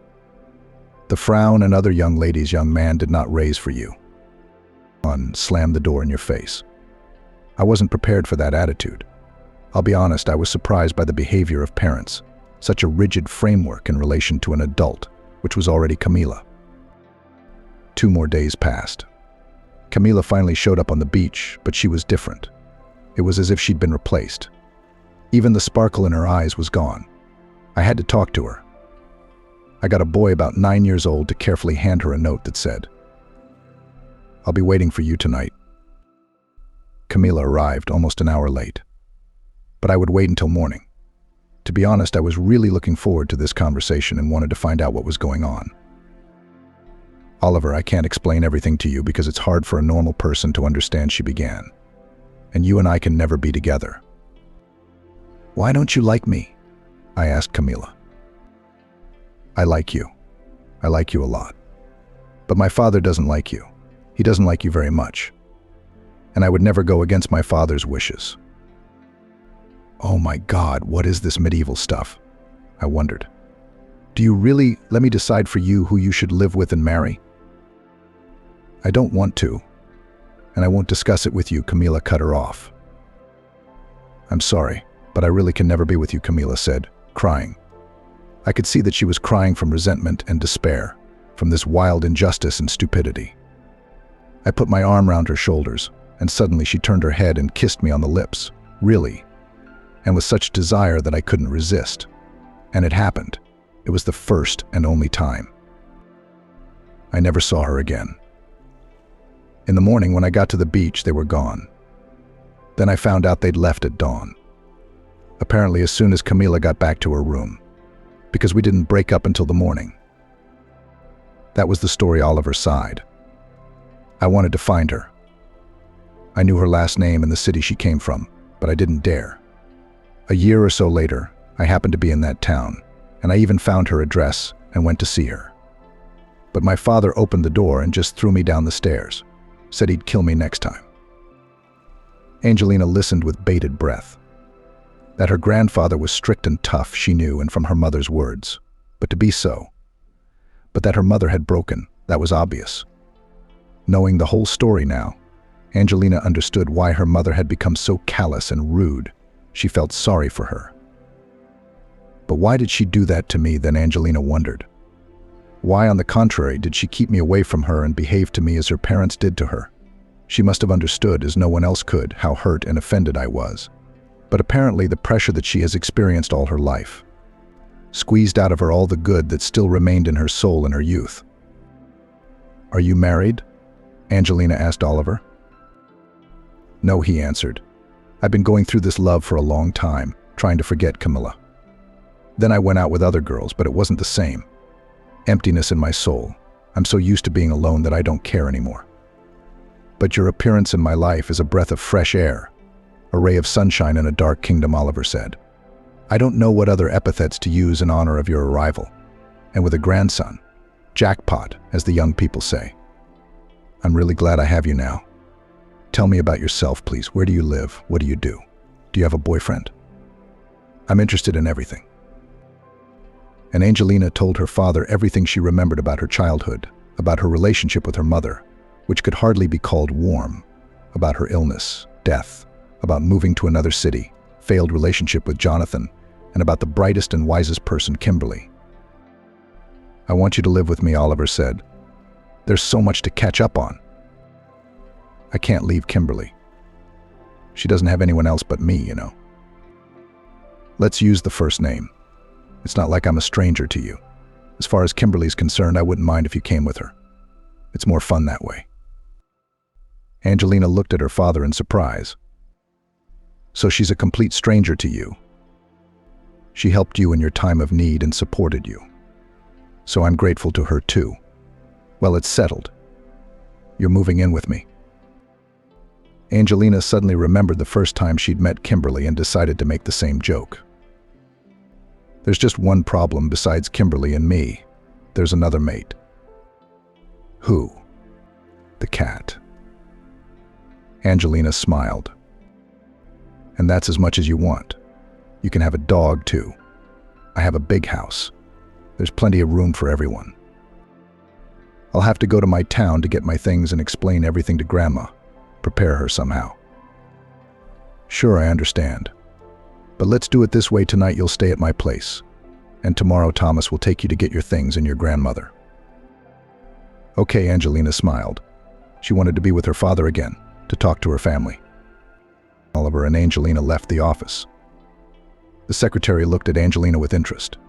She didn't understand who this girl was and why the mayor had canceled all his meetings and appointments for her sake. They went to a restaurant to have lunch and continue their acquaintance over conversation. Oliver asked Angelina about her tastes, hobbies, favorite foods, books, and films. It was as if the father had decided to find out everything he could about his daughter in one day. Angelina answered and asked counter questions.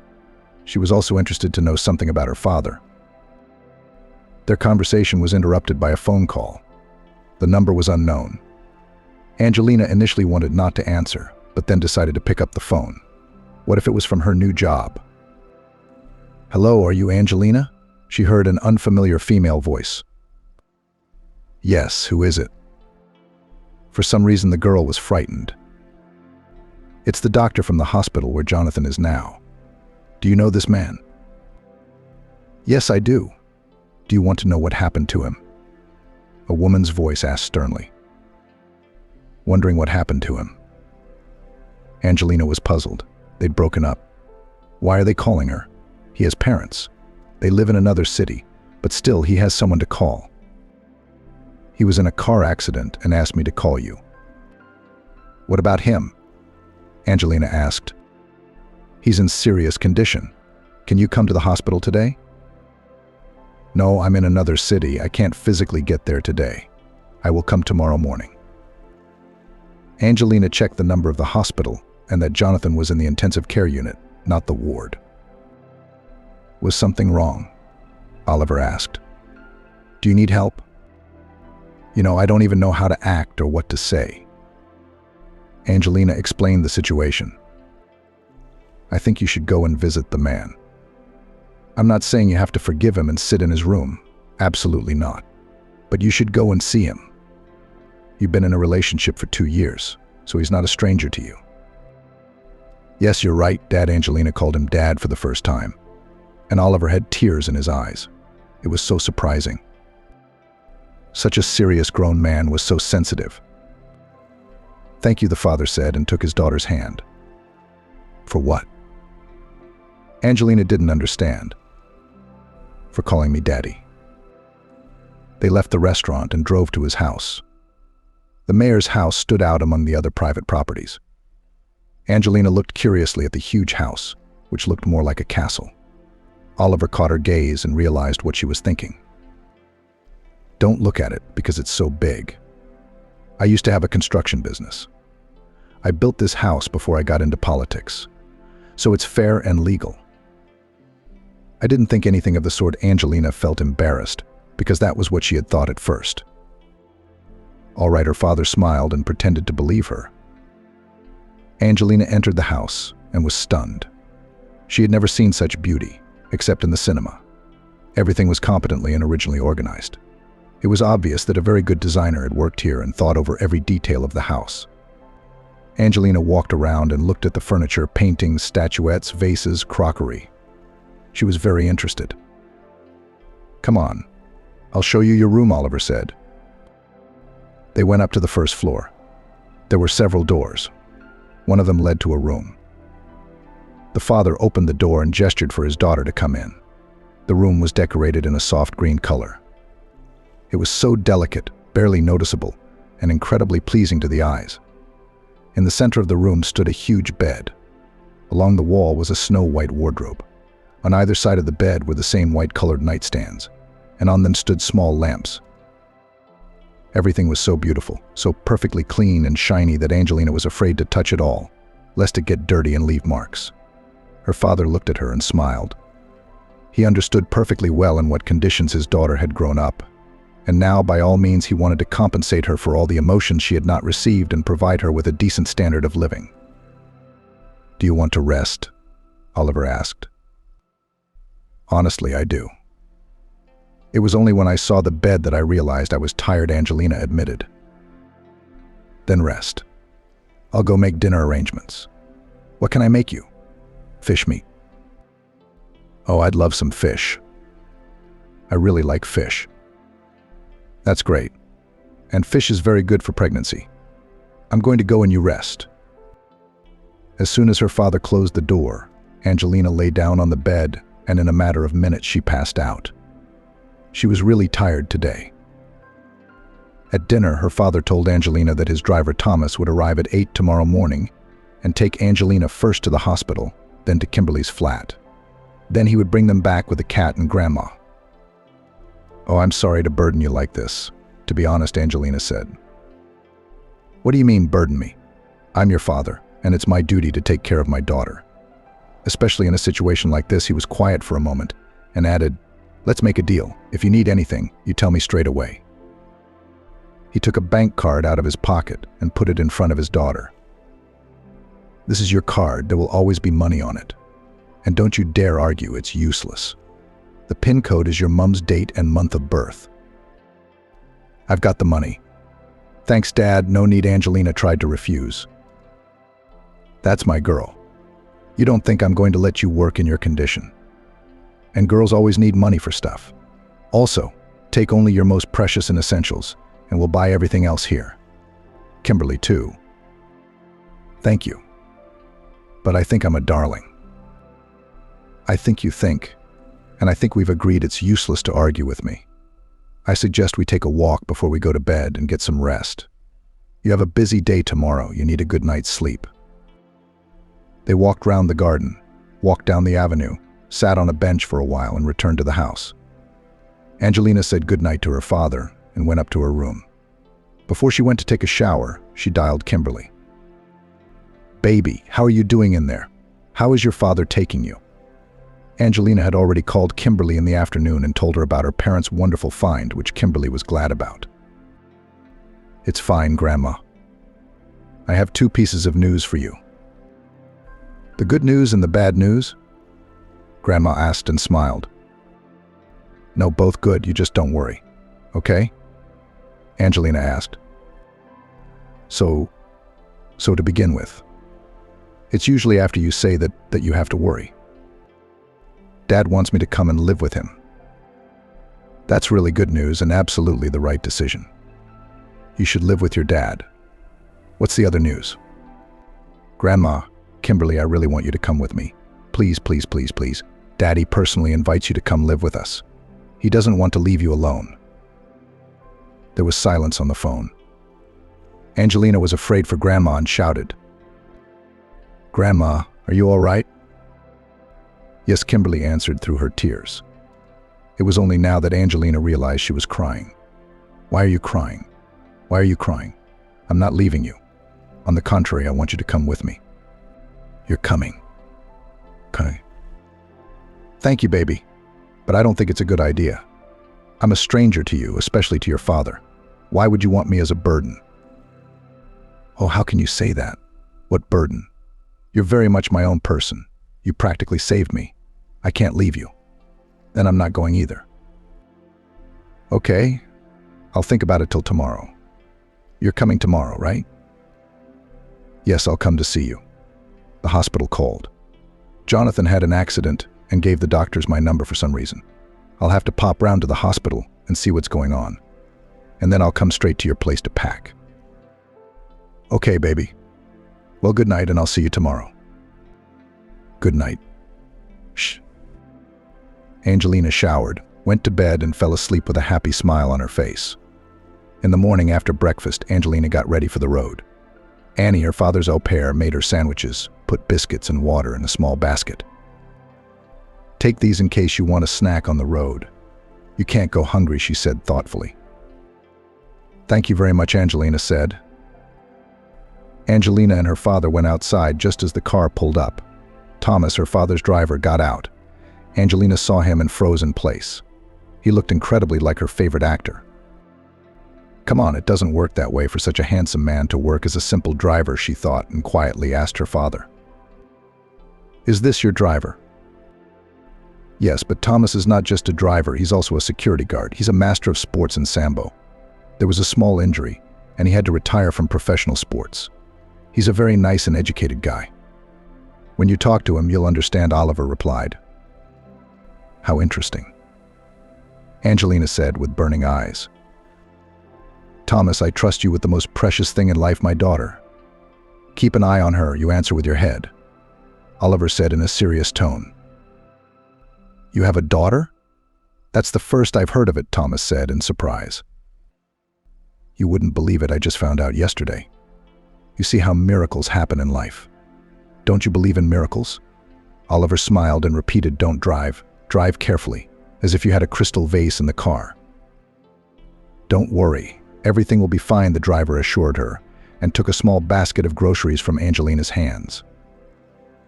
Angelina hugged and kissed her father and got into the car. For the first 10 minutes they drove in silence. Angelina felt uncomfortable because Thomas looked so much like a famous actor, and she was embarrassed to even look at him.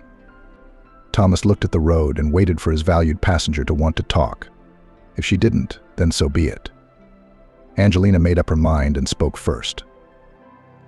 "Thomas, do you know that you look like the actor Thomas Clinton?" And Thomas laughed. "How do I look like him?" "Except for the name." "And very much like him," Angelina insisted. And she was right, he did look incredibly like this actor. "Do you like the actor Thomas Clinton?" Thomas realized. "And how can not like him, when he is so handsome and incredibly charming?"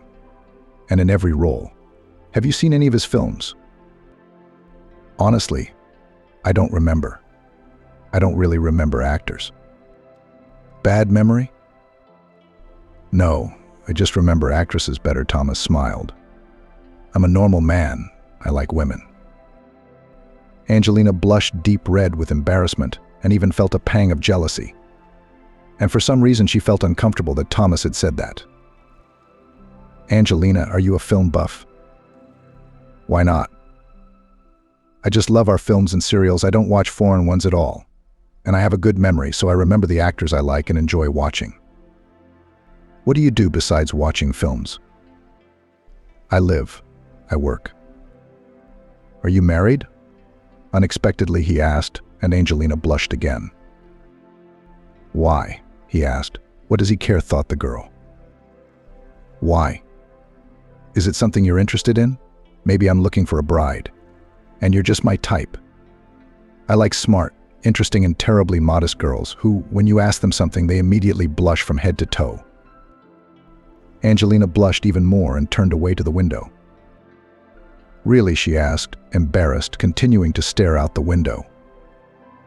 Excuse me, who are you talking to over there? And they both laughed. If you're asking seriously, I'm no match for you, Angelina replied sadly.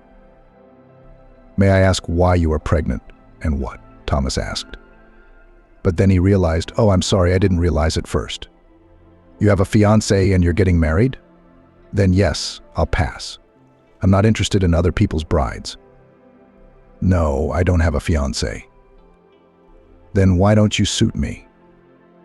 Because I'm pregnant with another man's child, Angelina said reasonably. And you don't think your child needs a father? I suppose I do. But not every man will agree to raise another man's child. I agree, not every man would. But I'm not everyone.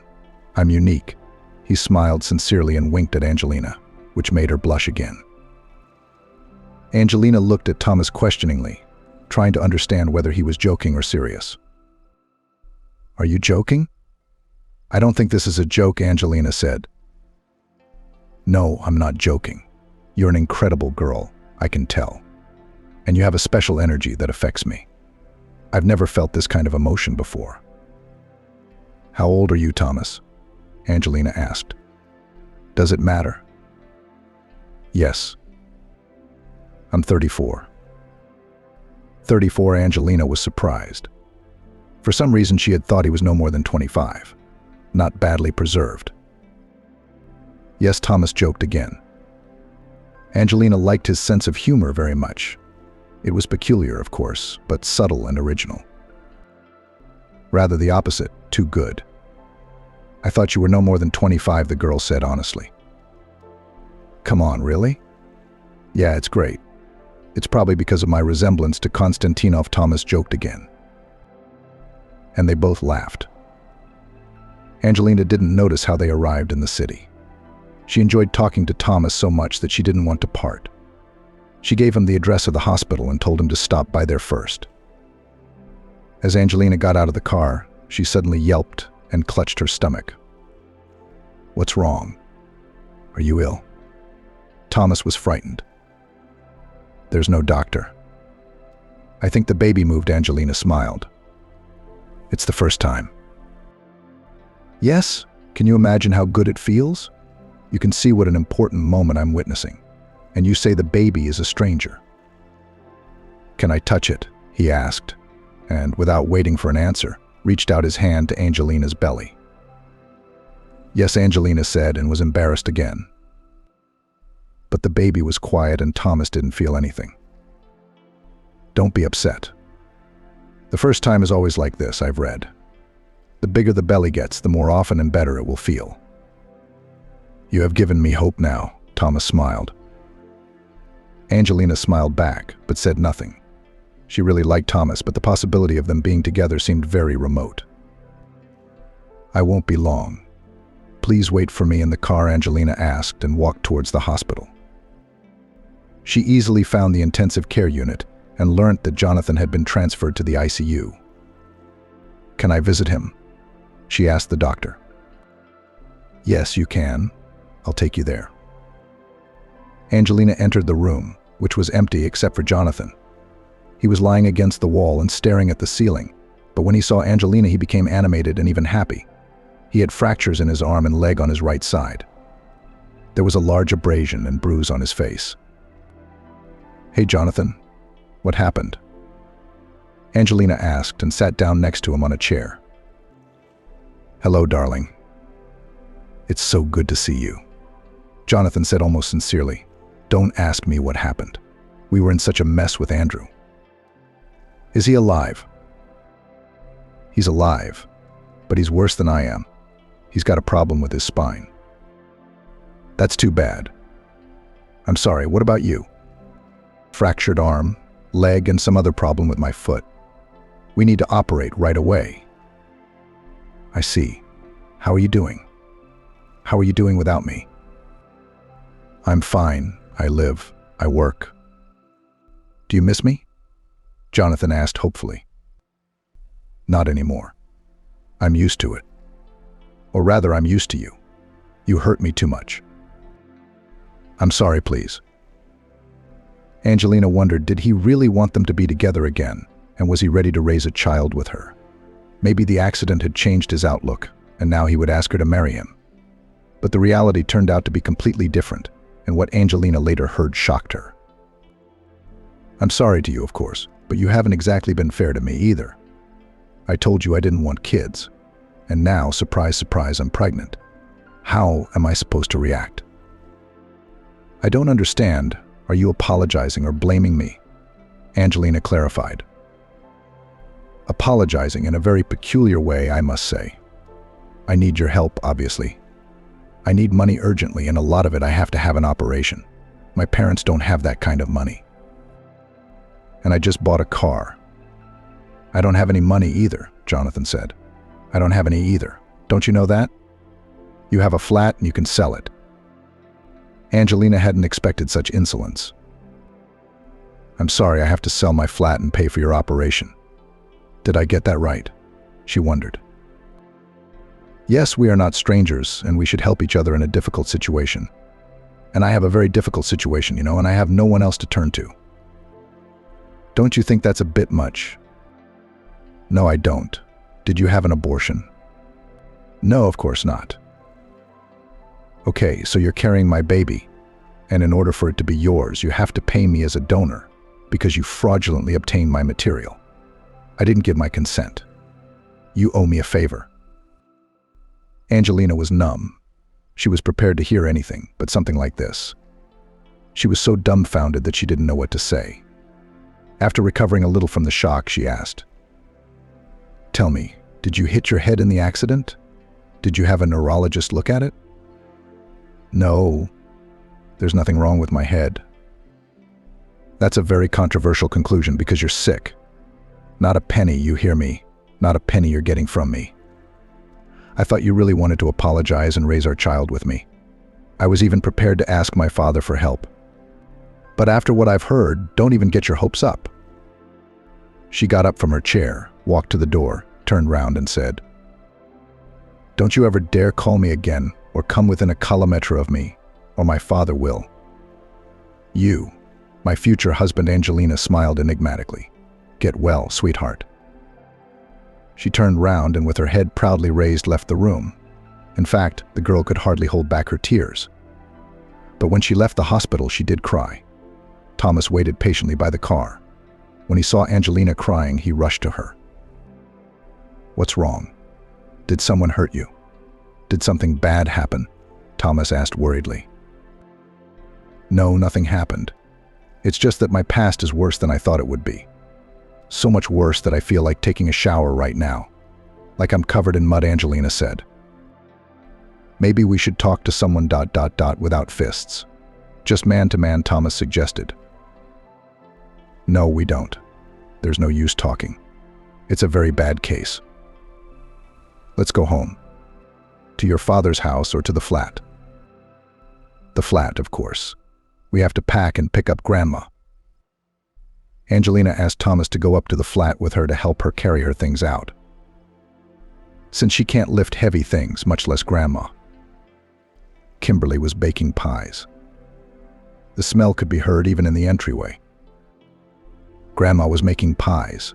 She's such a good cook, said Angelina and opened the door with her key. Grandma, Kimberly, I'm here. Baby, finally. What took you so long? Kimberly came out of the kitchen and saw Thomas. She gave him a sharp look and nodded approvingly. Now that's what I'm talking about. A real man, reliable, worthwhile, not like some of the others. Angelina smiled. So he's worthwhile and reliable. That's good. For some reason, she was very pleased to hear that, as if she had brought her fiancé to introduce her grandmother. Grandma, why are you making pies? We have to go, Angelina argued. How? I've already done everything, and we'll have something to eat on the road. Did you pack your things quietly, baby? I'm not going. What do you need me for? An old, sick man. Your father's probably glad he's got a daughter now, and then he'll kick me out and I'll be on the street. I'd rather live out my days here. So, here's the deal. 1. If you're not going, I'm not going. 2. My father's a normal man, and he's smart, judging by his position. And he thought about it before he said it. And 3. I will never let anyone kick you out on the street. How could you think that about my father? How could such a bad man give birth to a good girl like me? Thomas commented modestly and smiled. The women laughed. We have another hour to pack, so we don't have to drive at night. Then we take only the most valuable, expensive and necessary things to Grandma. Dad said we'll buy everything we need later, Angelina said. I'm so embarrassed, so uncomfortable, Kimberly wailed as she gathered her things. An hour later, they were ready to leave. All they had to do was drop off the keys to their neighbor and arrange for her to water the flowers. From time to time, Sam the cat looked after the flat. He was put in a carrier and meowed at the whole entrance. He really didn't like to go outside. By 8 o'clock, they were home. Oliver met them at the gate. Kimberly was very worried, but Angelina's father turned out to be a really nice man and a warm host. He gave her grandmother a room on the ground floor so she wouldn't have to run up and down the stairs every day. The room was next to the library, which was a real gift to Kimberly. She read a lot, despite her age and deteriorating eyesight. Sam the cat was let out in the middle of the living room and proudly walked around his new domain. Oliver wanted to let Thomas go home, but Angelina insisted he stay with them for dinner. Daddy, can I have a word with you? She turned to her father. Sure, they stepped aside and Angelina asked, say, and if suddenly I want to marry, you will not object? Did the baby's father come to his senses and propose to you? No, but you've been to see him. Maybe you need some help. Should I get involved? Angelina, I realize you've broken up, but you have to stay human and help even your exes in difficult situations. Angelina looked at her father, wondering whether to tell him what Jonathan had said, but after thinking about it, she decided to tell him. Oliver was angry at first, then laughed. God, how impoverished the male species had become. What kind of a man would have to be to think of such a thing? What a nightmare. Yeah, Dad, I'm shocked too. So wait, then who are you going to marry? Or is there something else I don't know? Oliver asked. You remember the story of how you and Mum met, don't you? I think I'm in a similar situation. I just feel like he's my man. And he said he was looking for someone like me. It's amazing how history has a way of repeating itself. Are you sure he's a good man? Dad asked. Will you introduce us before the wedding? Dad, don't you worry. Angelina paused for a moment, took a breath of air in her chest and blurted out. It's Thomas. Oliver looked at his daughter in surprise, then looked at his driver, who was stroking Sam's cat and talking to Kimberly. Then he turned to Angelina again. When did you two get to know each other so well to make such a life-changing decision? I'm telling you, I just feel it. He's very nice. Would you allow it? Angelina asked. Why should I forbid it?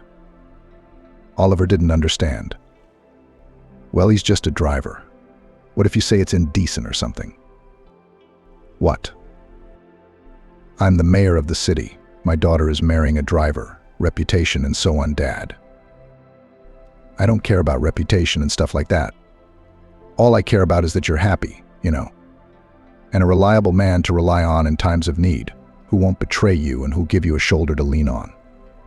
Thomas is like that. I'd be very happy if you two were together."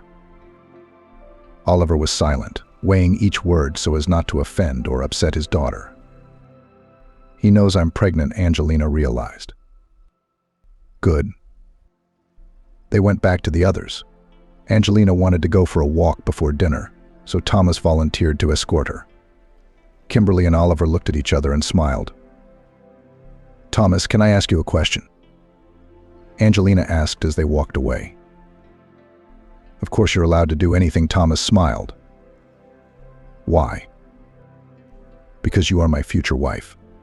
You can't keep secrets from your wife," he replied. "You're not joking, are you?" "No, I'm not joking about that sort of thing." "Then I agree." And she reached out to kiss him first. After dinner, Thomas went home and the tenants went to their rooms. Angelina lay down and was about to switch off her headphones when the phone rang. At first she wanted to switch it off, thinking it was Jonathan calling again. But it turned out to be Molly. They rarely called each other, and her friend didn't know how much had happened in Angelina's life. "Hello, darling, how are you?" Molly shouted happily into the phone. "Hi. I'm so glad to hear from you. I have so much news. But first tell me how you are. Are you coming to visit soon?" "We're coming in a month, but not for a while. Thomas has some firm issues to sort out and we'll be back. He's been offered an open-ended contract, so we're staying in Italy. And another thing." Molly was silent. She loved that kind of effect. "I'm going to be a mum soon." "Oh, come on. When are you due?" "April." "I'm due in February," Angelina said. "I'm sorry, what? You're pregnant? When was the wedding? Why didn't you invite me, your friend?" "Calm down, the wedding's still to come." "Hey, how did you talk Jonathan into having a baby?" "I thought he was against it, wasn't he?" "He still is. I'm not marrying him." "Wow, that's quite a personal life you've got going on. Well, tell me about it. I'm interested. Or do you want me to burst with curiosity and my husband to become a widower?" So Angelina told her friend about the pregnancy and the breakup with Jonathan and the wonderful meeting with Sharon and then her father. I love Thomas. My meeting him is like meeting my parents. How is that possible? But I'm just sure he's my man. Do you want to laugh some more?" Angelina asked. "Go ahead, but it will be hard for you to surprise me or make me laugh now after all I've heard. Do you remember which actor I really like?" "You bet. A good-looking guy like Bradley Cooper. Not only you, but most of the female population likes him. What's he got to do with it? What are you suggesting? Are you marrying him? Isn't he Thomas too?" "No, of course not. Where am I and where is he? But my Thomas is exactly like him. You'll be amazed when you see him." "I already am," said Molly. "Mate, life has turned you around in a way that's worse than in the cinema. And you didn't believe it could happen in real life?"